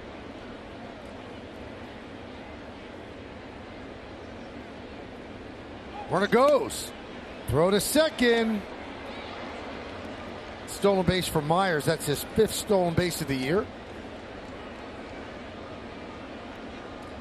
Well, this is a play you didn't used to see in baseball, but Myers, a veteran, that Ottavino was not holding it on. Really got a great jump.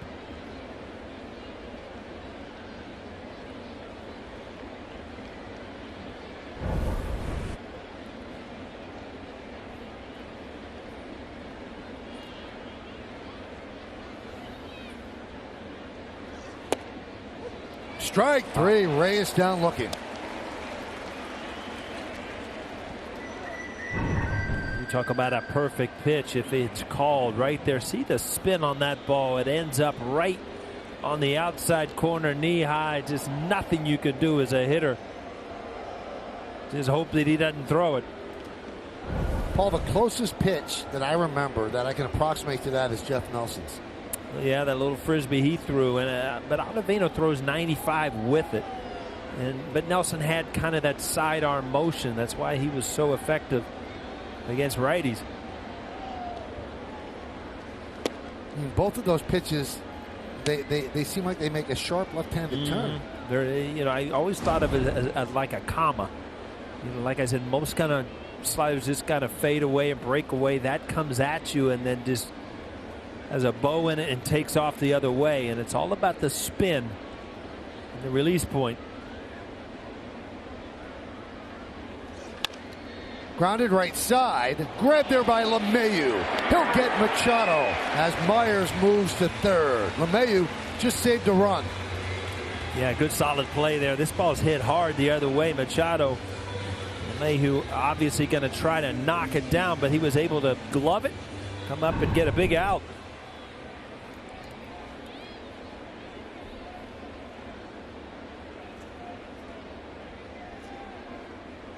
Yankees have made some good plays today. Urshela over at third, LeMahieu right there. Those save a lot of pitches and have saved runs today. That was 109 miles an hour off the bat. Here's Eric Hosmer, who was 0 for 2 in his at-bats against Paxton.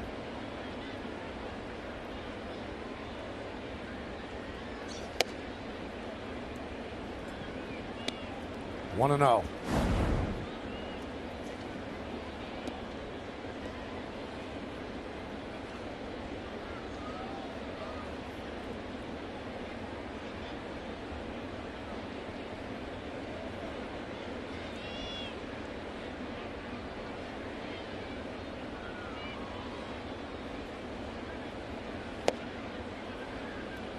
Two and 0.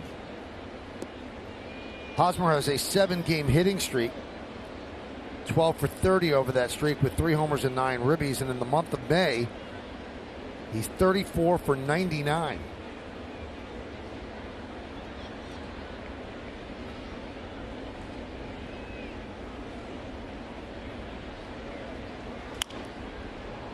Fly ball left center. Gardner on the run. He'll make the play for the final out. No runs a hit, no errors, 1 man left. We'll go to the bottom of the 6th inning. Yankees up 4-0.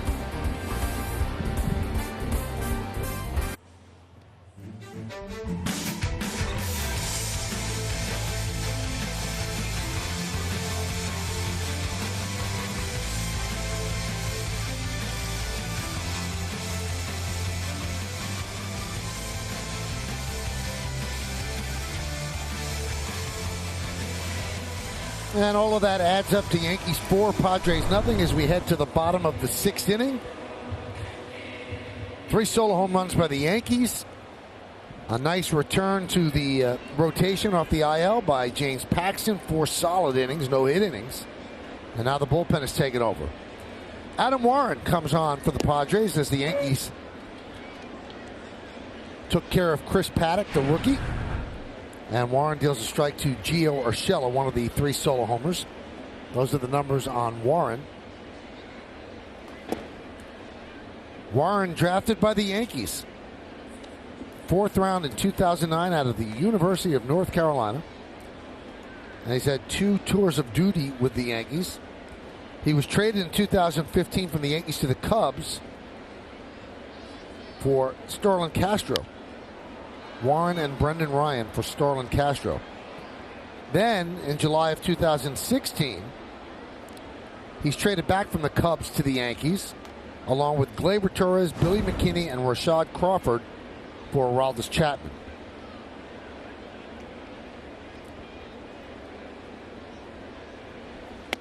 And in July 30th of last year, the Yankees traded him to Seattle for international bonus slot money.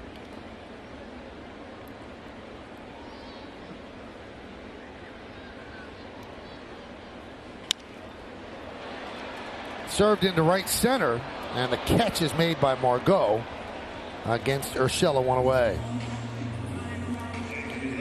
Margot, you've seen defensively is an upgrade, no doubt about it. When he's in the lineup, he's not an everyday player for them. But when he is, he's a good, solid center fielder.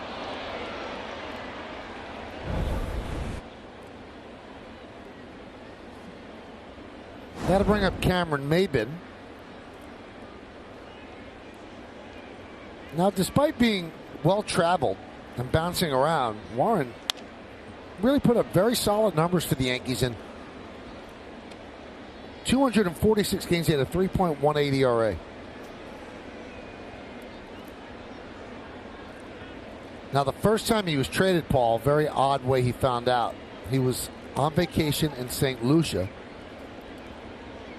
and he and his wife have a no phones rule when they're on vacation. So they had their phones in the hotel safe. They were out to dinner, and they saw his name scrolling across the ticker on the TV. And, oh, we're heading to Chicago. Better go check my phone. Yeah. Your kids have phones? No. Wait till that goes. Your conversations are gone. Done. They already use ours, not to make calls, but to watch YouTube Kids. Oh, absolutely. What is it? Dig Me YouTube or what? Dig Me Videos? Dig Me Videos. Dig Me Videos. What was it, Meredith? It's a Dig Me video. Has somebody made you one of those yet? I'm sure if you just go Google Paul O'Neill, search on YouTube, you'll find something. I don't dig me that much to go watch that, I don't think. Here's the 2-2 to Maybin. You talked to Warren, Meredith? I did, Michael, and of course he's enjoying sunny San Diego, but certainly appreciated his time with the Yankees, learning from guys like Mariano Rivera and Andy Pettitte. But one thing that stood out to him about his time in New York was the fact that the expectations from not only the media but fans was really a driving force for him, providing extra motivation on the mound. He said all the time you are expected to be great, and that makes you a better ball player than when nothing is expected of you. Obviously, Yankees fans do get on players if they are not performing, and he said that made you want to pitch better. You knew you were going to hear it if you didn't go out there and perform. So he always has that in the back of his mind when he is on the mound of his time playing in New York and how he felt the fans helped get the best player out of him on the mound. Maybin picks up his second hit of the afternoon with a single to right field. You know, Maybin's done such a good job. A lot of times it's overlooked, but they brought him over, and, you know, his skills are still there. And I think it's been a shot of adrenaline in him to come over here to a team that has a chance to win. And he's done a great job since he's been here. You know, and Meredith just mentioned, Paul, how the pressure of New York drove Warren. It breaks some people. I know that it drove you. It was different than Cincinnati. Yeah, I mean, there is an intensity here, and if it matches your personality, I think it brings the best out of you. And I think that vice versa. If you're a very easygoing, hey, you know what, I'll get them tomorrow kind of guy, then New York can eat you up. Not the place for you. No, I wouldn't. I mean, you look over the course of time, it has made people better, and it's made people better going off somewhere else. And some good players, too, that just couldn't perform here. That doesn't mean they're bad players, but they didn't have the mindset to perform here.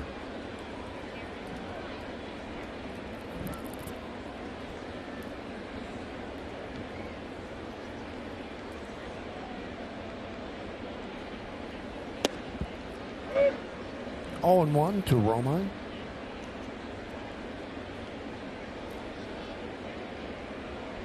Holder next up for the Yankees.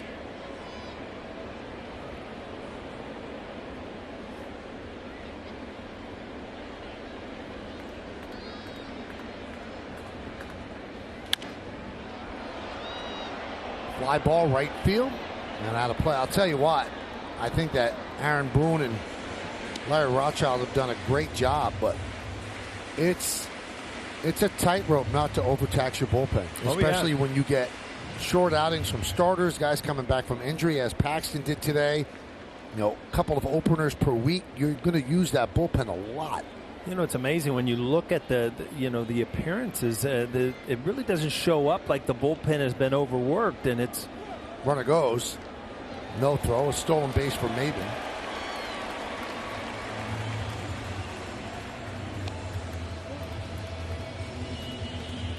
Now, one break they get today is they wanted to stay away from Sessa and Cortez because they're going to use an opener against the Red Sox, and also you have CC going on Sunday, so they need those longer type relievers to be ready, and Paxton gave them 4, which allows then Boone to go inning by inning to make up the other 5 as Romine goes down on strikes.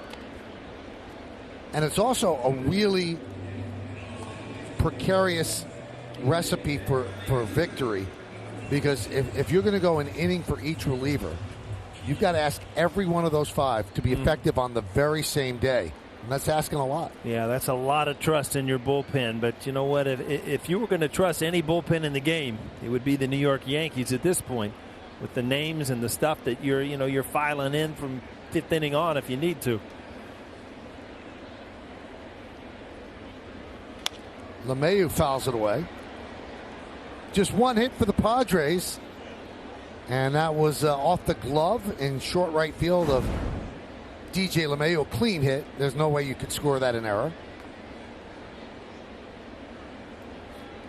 But that is the only hit. Yankees have 7. 3 of them solo home runs. The other one came on a sac fly by Brett Gardner.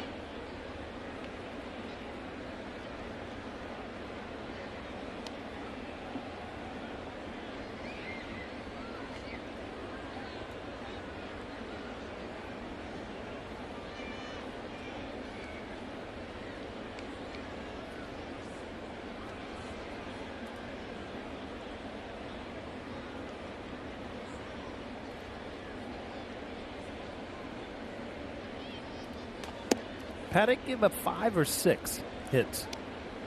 He gave up 6. 6. So he broke his streak of only giving up for 10 games. I mean, that is an impressive stat. I mean, to take the mound 9 consecutive games and give up 5 or less hits. Wow.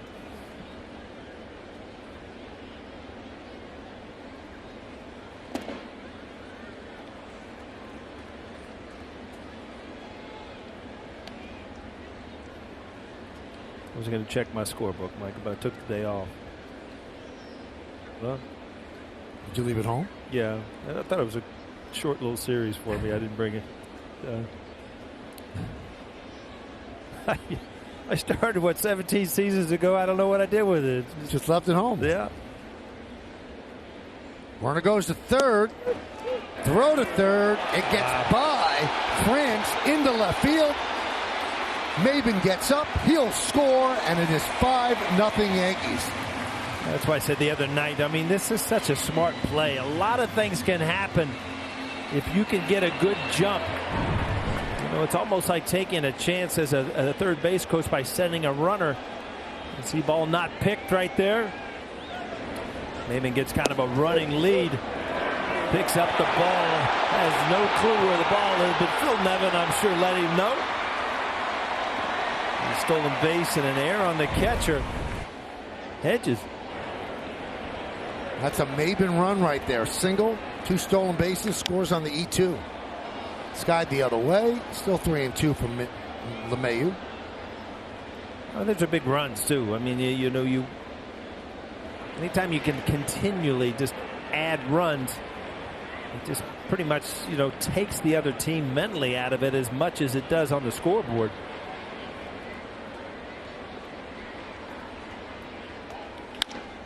Oh, what a play by Warren.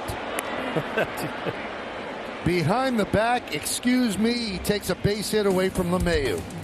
Everybody enjoyed that, but LeMahieu. Look what I found. Wow. Wow is right. Yankees lead. Now time for T-Mobile to the game. How about the amazing Minnesota Twins? They've won 12 of their last 14 games, and they lead the Central by a Zoftig 10 games over the Indians. Alex Bregman, 2 home runs last night against the Cubs. He has 12 home runs in May, tied for the most in the major leagues, tied with Derek Dietrich, who also has 12 home runs. And he had 3 last night against the Pirates. How about the run by Derek Dietrich?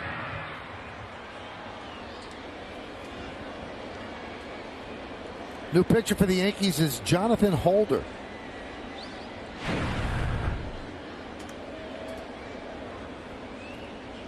And he'll face Hunter Renfroe.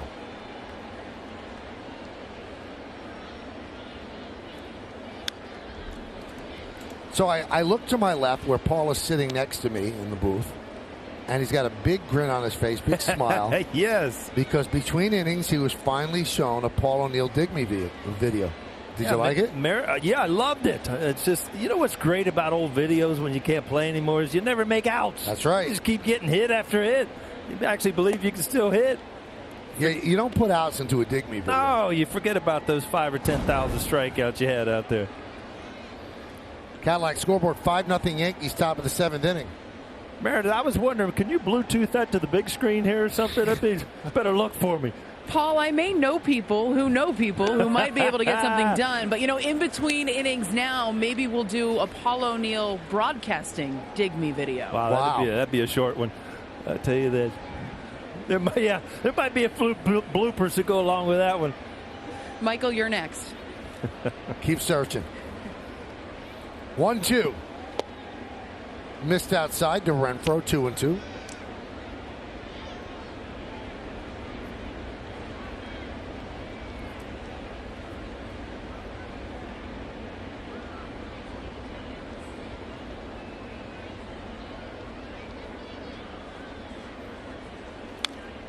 Foul back.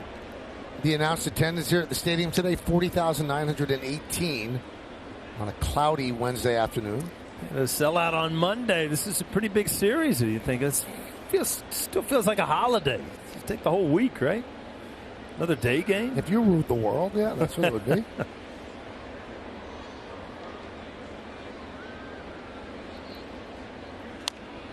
Fouled away.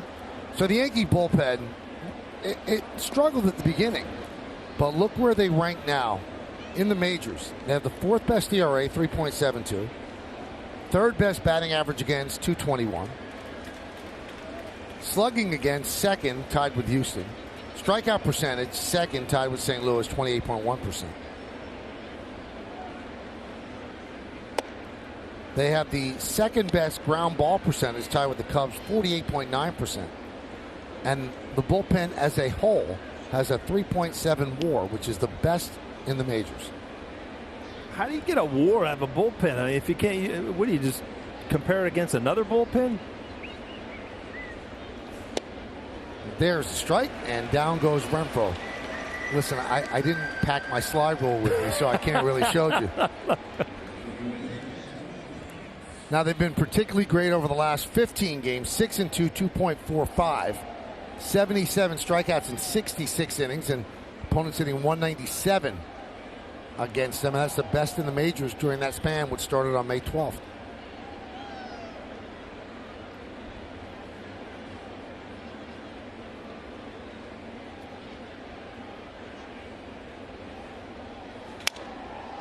France pops it up.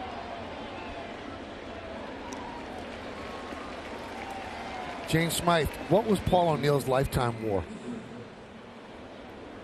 James Smythe is our information guru. The funny thing is he's going to throw a number out there, right? Right. I'm not even going to know if it's good, bad, or indifferent. But he's going to give us context and see exactly where it sits. If it's bad, James, just fudge it up a little bit, all right?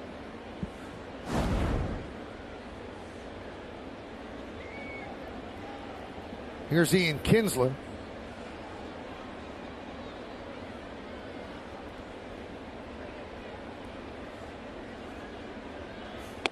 And for those somewhat new to the game, WAR is wins above replacement value. So your lifetime WAR was 38.9, and James circled the word good. Yeah. I guess it depends who they're replacing you with. Well, they would replace you with a guy with a 0 WAR. Oh. So you would not be compared as you're a good WAR. Although Mike Trout gets about a 10 each year. Yeah. Fly ball. LeMahieu is there. And that will do it. And by the way, 38.9 WAR. That's my boy James. Tied with the Hall of Famer Hack Wilson. Tied with a Hall of Famer. Hey. Why aren't you in Cooperstown? Oh, no, let's not even go to break. Game summary presented by your local Nissan dealer. 5-7-1 Yanks. 0-1-1 for the Padres. They talked about Paddock. They talked about Paxton. And the home runs by the Yankees. So after those first 2 home runs and then the Urshela home run in the second inning, Paddock kind of settled down. But by that time, the horse was out of the barn for Paddock. The 1-0. 2-0. Crickets.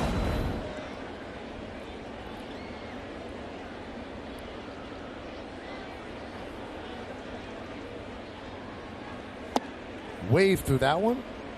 2-1. Warren for his second inning of work.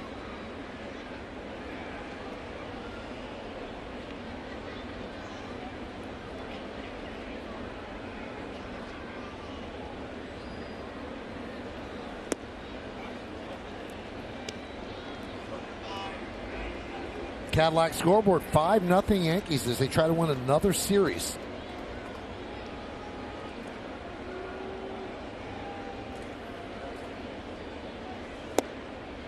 There's a strike, 3-2 on Voit. Voit, Morales, and Torres, 2, 3, and 4 in the Yankee order against Adam Warren.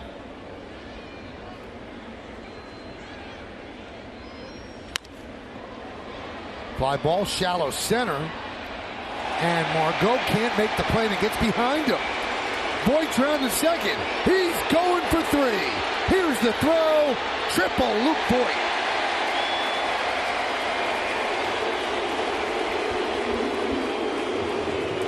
Wow, he's getting the full loop treatment here.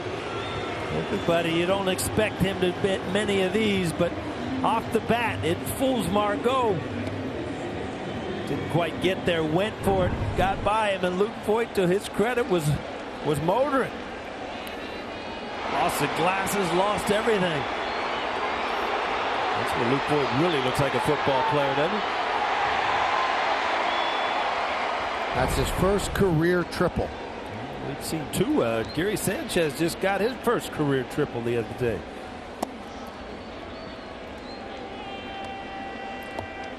But if you remember, Luke did have a triple off of Blake Trinan in the wild card game last year, so this is his first career regular season triple.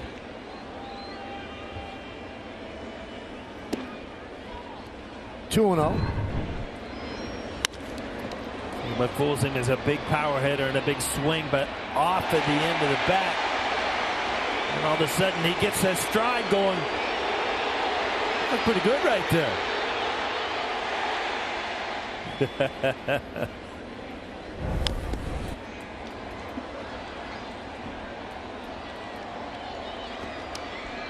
You know, it's funny, believe it or not, Michael, your body knows what you're used to doing. When you run for a triple and you're not used to it, tomorrow he's going to wake up and think, what did I do wrong yesterday? And a little reminder, oh, I hit a triple.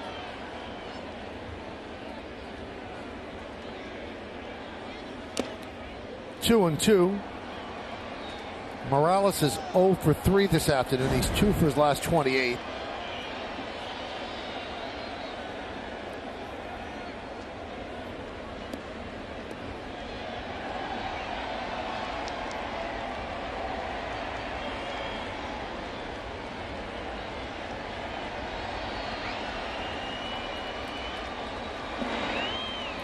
I asked Aaron Boone today before the game if there was any concern on his part that although he wants the injured players back, because they're not just injured players, they're not just stars, they're superstars that the Yankees have on the IL. Although he wants them back, is there some trepidation that they could upset the apple cart on a team that exceeded all expectations? Grounded to first. Luke Voigt, for some reason, doesn't score. And the throw to first to get Kendrys Morales. That's a little odd. Yeah, in your mind, you're thinking, I'm going to see the ball through, but Hosmer was playing so deep. But, you got one out. It takes Morales' RB away, but just kind of froze and didn't know what to do.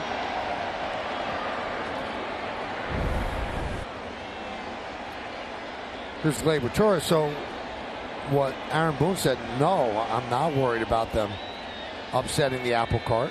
He said because the one thing is they're not all coming back at once. It's coming back one now, a couple of weeks later another. He said we'll be able to integrate them into what we're doing, so there's no fear whatsoever. And also you want players of that level back. Sure. I mean, you look at the Yankees and what they are right now, and like I said the other day, they're probably overachieving. There's some young guys that have made names for themselves, but put them in a 7-game series, a World Series right now. Could they win a World Series with this roster? You don't know that. But if you add a few things, if you add Severino, if you add Judge, Stanton, all of a sudden, yes, you could win a World Series.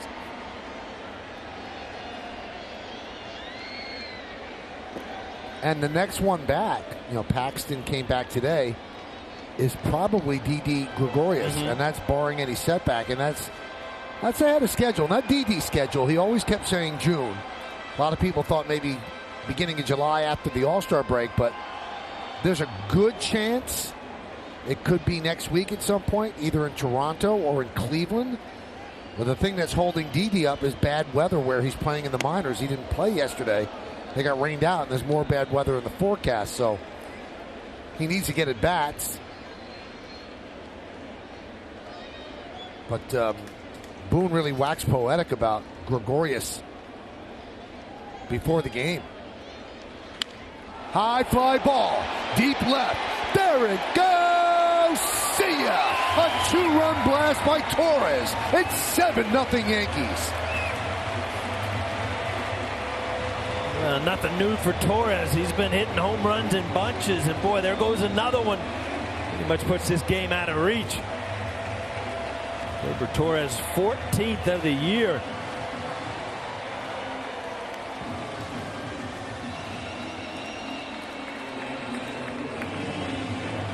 Now has 31 ribbies after that 2-run blast. 4th home run by the Yankees in this game.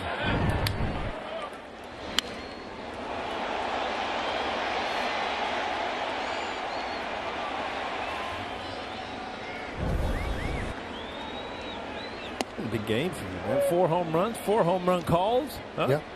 A little tired? No, I'm just building a dig me tape. Yeah. Yeah, you just got the back end all taken care of, right?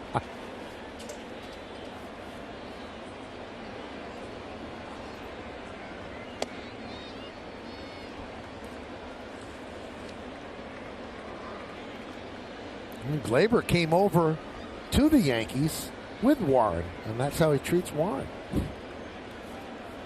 Got rude, huh? Kind of.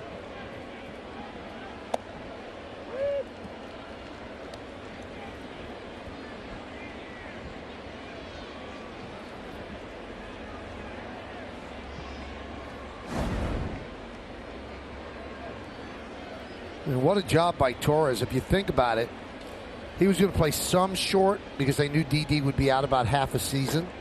It's going to be before that, though. And they signed Troy Tulowitzki to play short. And they didn't think that with his past health issues that he'd be able to play every game, so Torres would move over to short. But Torres has been the everyday shortstop. And he has fared very well defensively. And obviously you see what he's brought with the bat offensively. He's done some job. You look at Torres, you look at Sanchez, you look at LeMahieu. They would all be fighting right now for MVP honors on this team, and Domingo Germán. And Michael, you're talking about the job that Gleyber Torres has done at short. Aaron Boone actually gave him a tremendous amount of credit a couple of days ago. He told Torres going into the offseason that it was in fact a possibility, as Brett Gardner picks up a single right here, that he would be playing a little bit of shortstop. Obviously, they didn't know at the time it would be every day. But to Gleyber Torres' credit, he was at the Yankees minor league complex in January already, taking reps at shortstop to make sure he was ready if the Yankees needed him in any capacity at short. Clearly, it paid off. He obviously came up through the Cubs organization as a shortstop, but it had been a long time since he had played it on an everyday basis. So a big 2-run home run today, 2 more hits today for Gleyber Torres. That's going to do it for Adam Warren. After serving up the single to Gardner, Andy Green will go to the bullpen. Don't miss the Yankee Stadium tradition. Tuesday, June 18th, when the Yankees take on the Rays. It's cap night. First 18,000 guests in attendance will receive a Yankees cap courtesy of Cannon. Get your tickets today for cap night on June 18th at Yankees.com. Yes, Michael, you can have mine. I understand that you have 2 children, and every giveaway you must go home with 2. You learned this early. I'm very proud of you. Well, thank you so much. Luis Perdomo comes on to face Clint Frazier. Runner on first base, 1 out.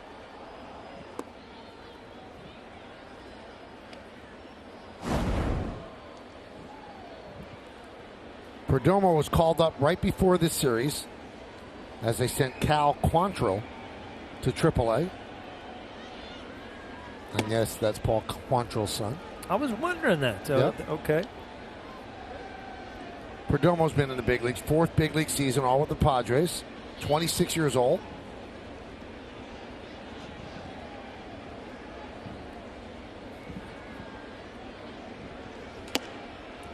Remember, it gets really interesting tomorrow. Really interesting. The Red Sox come to town for the first of a 4-game set. Everything will be on Yes. At least Thursday and Friday. I like it. I'll be tuning in. Well, tomorrow's Yes. And then Yes produces the game on Pix 11 on Friday. Then Fox on Saturday, ESPN on Sunday. But tomorrow, all on Yes. And that's what we're looking at in the standings right now. Soft ground ball is short. Machado gets 1. That's all he'll get. Well, you don't see Clint Frazier get beat inside very much, but boy, this ball just got in on his hands. He has such quick hands inside.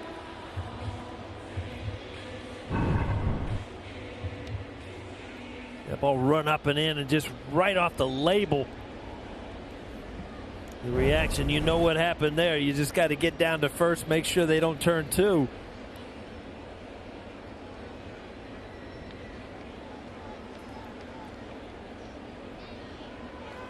Urshela pops it up. Kinsler makes the play for the final out. It takes 270 feet approximately to get a triple. You got to train for that. You got to get yourself ready for that. That's a lot of distance to cover. There you go. All that training pays off. Gleyber Torres said, here, walk home. This is how you do it. All right, so Gleyber hits a 2-run home run. Aaron Boone says take the rest of the day off. Tyro Estrada takes over at short. Austin Allen is going to pinch hit for Hedges.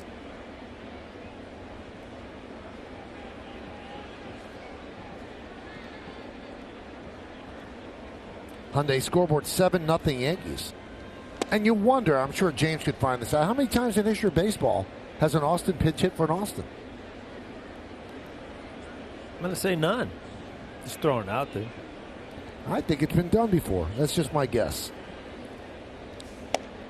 James on the spot today. His fingers are getting sore over there punching that computer. Holder in his second inning of work. Worked a 1-2-3-7. Padres have just one hit through 7 innings, and that was a bloop single off the glove of LeMahieu. You know, Michael, in the 6th inning. In the old days, a lot of times if it was a questionable, they would give him an error, and then if there was a clean hit later, they would change it to a, you know, that could have happened. Could be talking about a no-hitter right now. Yeah, this is not the old days anymore. A lot more eyeballs. There's more old days up here when we're doing games, though, isn't there? Yep.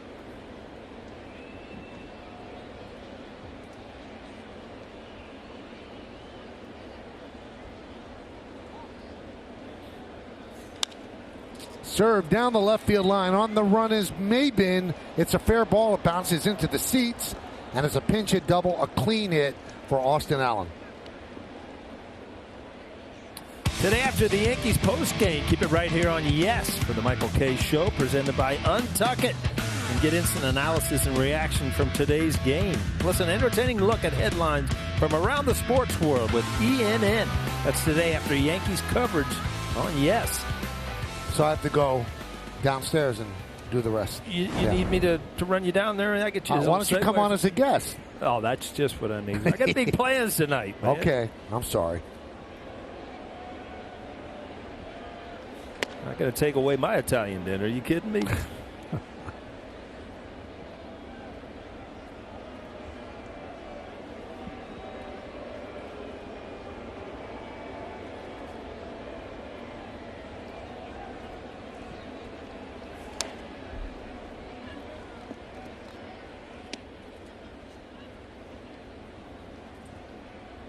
You just got started early, huh?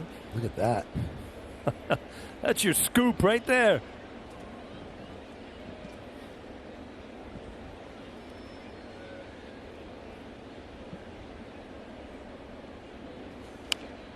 Popped up. Morales makes the play. Margot is retired, one away.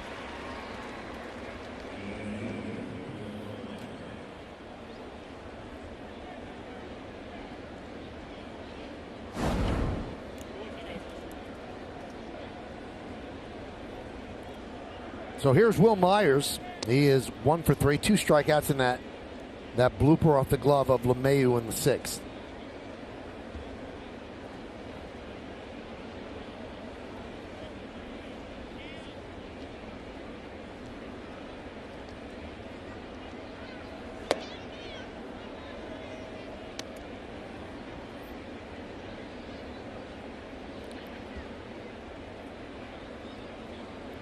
Seven, 10-1 for the Yanks, 0-2-1 for the Padres.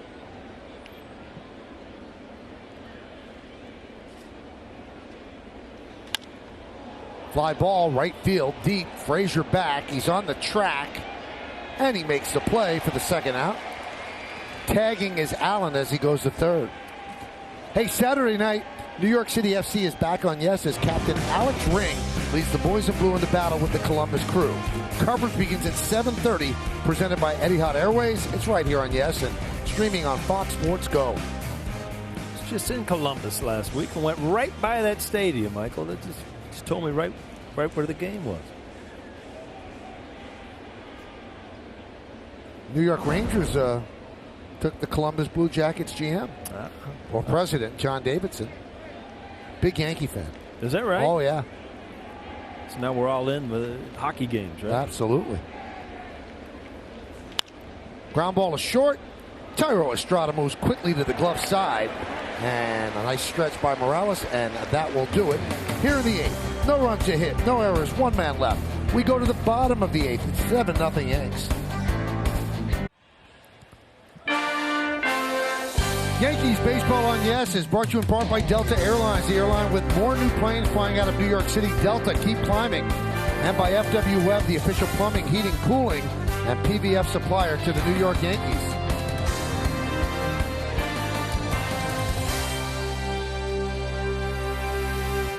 Well, the Yankees took care of the Orioles in Baltimore, then the Royals in Kansas City. Came back home and trying to take 2 out of 3 from the Padres. I guess fear of bird, you're just hanging out on the top of the Delta, so you don't have much fear of being up high, right? You're used to flying. Just hanging out on the point up there. Oh! Yankees beat the Twins, too. See that?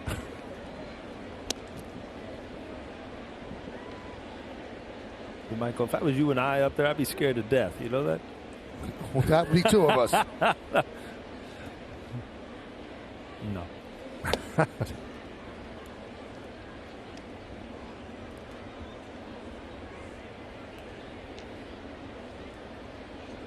Hyundai scoreboard 7-0 Yankees.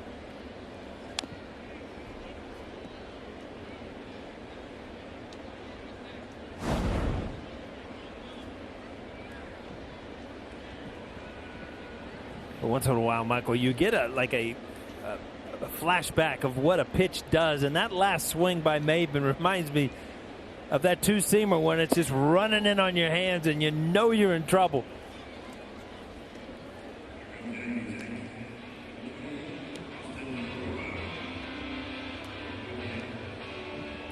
So 1 away, that'll bring up Romine. Bottom of the 8th inning, it's 7-0 Yankees over the Padres. Well, I tell you what, Michael, coming in, doing the pregame, you just did not expect a 7-0 game with the numbers of Paddock. This has been a great offensive day for the Yankees against a really good pitcher. Grounded to short. Machado gets Romine 2 away.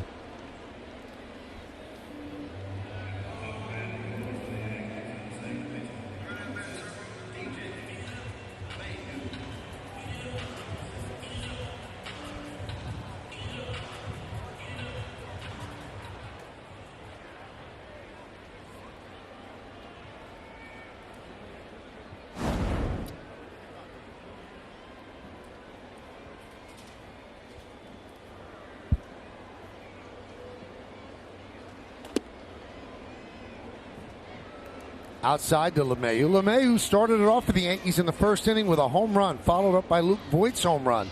Back-to-back, the Yankees go yard against the impressive rookie Chris Paddock, and they really never look back.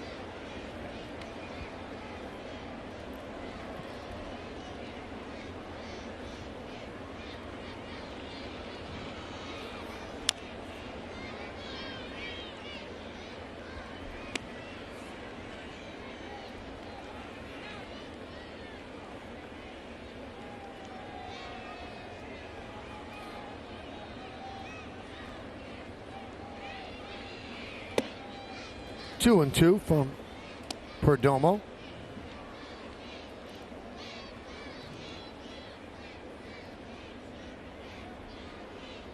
Very important as a hitting coach to have relationships where you can talk with certain players and, you know, on a one-to-one basis, especially in a game like this where, you know, most people are in a relaxed kind of atmosphere. Game's not on the line. Marcus Timms does a great job of that. And you know, the key to being a great hitting coach is not to have the same approach with every hitter. I mean, you can't tell Clint Frazier to hit like LeMahieu. They're different people, different kind of strokes. And it's, you know, it's very important to understand, you know, on a personal level where, you know, what this guy needs to do to be successful. And get what I'm talking about, Mike? Oh, I hear you. LeMahieu walks with 2 outs. So he's been on base 3 times today. The home run, 2 walks. So he's 1 for 3, and that's going to bring up Luke Voigt. Home run and a triple today.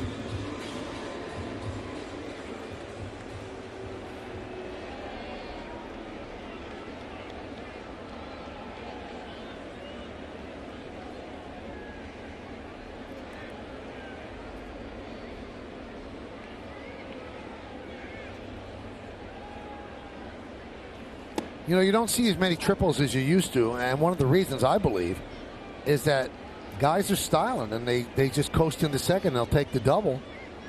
And Luke Voigt was running hard out of the box and just kept picking up steam.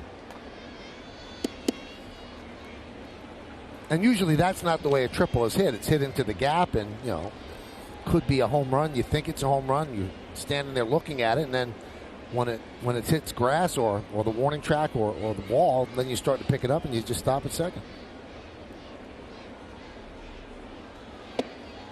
Strike three. Luke Voigt down looking.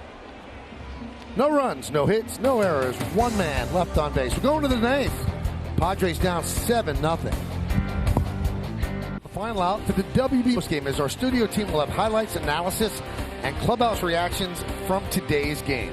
Plus, I'll look ahead to the big weekend series with the Boston Red Sox right here on Yes. First game tomorrow right here on Yes. Chris Sale against Jay Happ. Nestor Cortez Jr.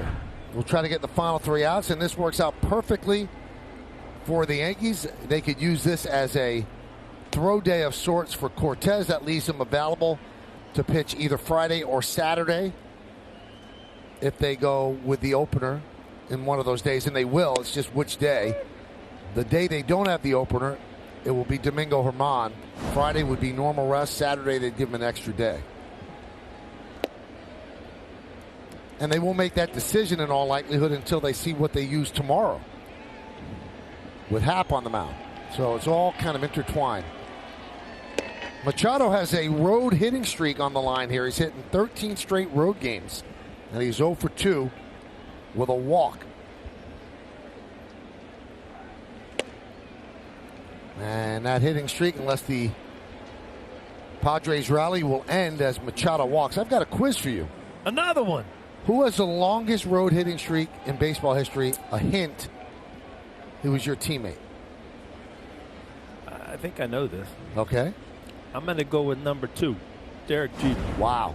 On fire. 44 straight.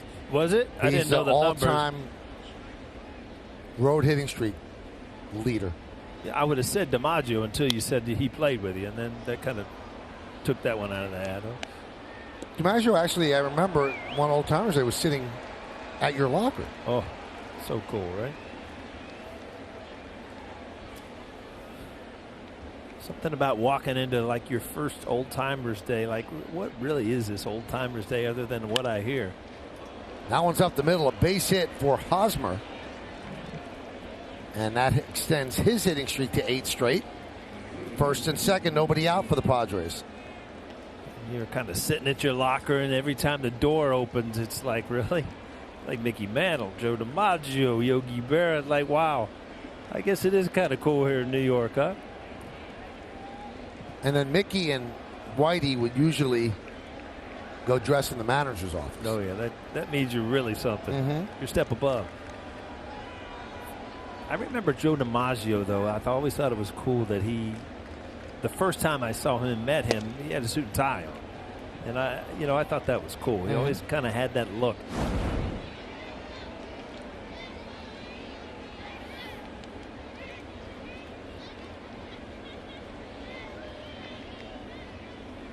Renfroe rips one to left field. It's a base hit. Just like that, the Padres have the bases loaded. Nobody out in the ninth. And now here's where things get a little upset, where if Boone or Rothschild call down there and have to get somebody up and get somebody in to get these final 3 outs, so far a walk and 2 singles against Cortez Jr.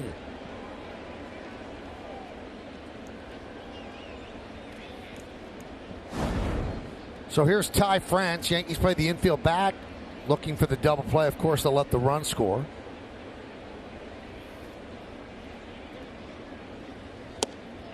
Strike. Yeah, if you're Cortez, you got to really realize, the situation here. You've got a 7-run lead. Obviously, you don't want to come in and give up a bunch of runs. But the runners on base really mean nothing at this point. I mean, you've got to get 3 outs. You don't want Larry Rothschild and Aaron Boone to have to go to the bullpen. If you give up a couple runs, but you finish this game at this point, That's what you're looking for. And this is what you don't want to do. You don't want to get that guy up.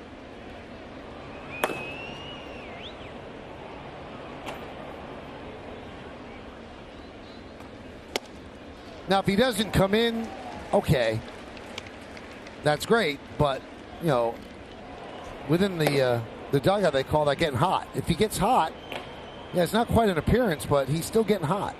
Yeah, it's very, kind of soft toss, and then I think you'll pick it up if it continues, and that's what you don't want.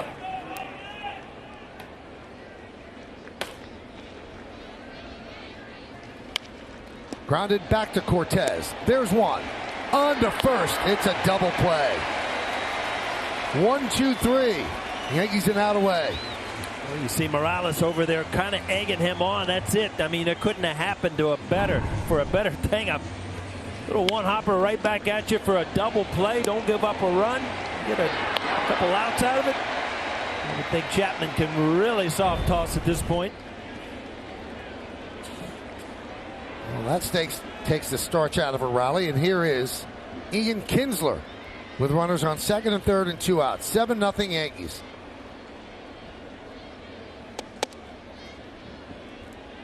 One and 0.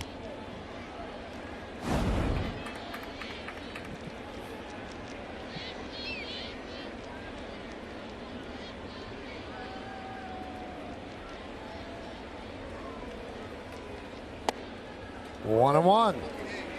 Kinsler is 0 for 3. Robbed of a hit on a great backhanded stab by Urshela in the 5th inning.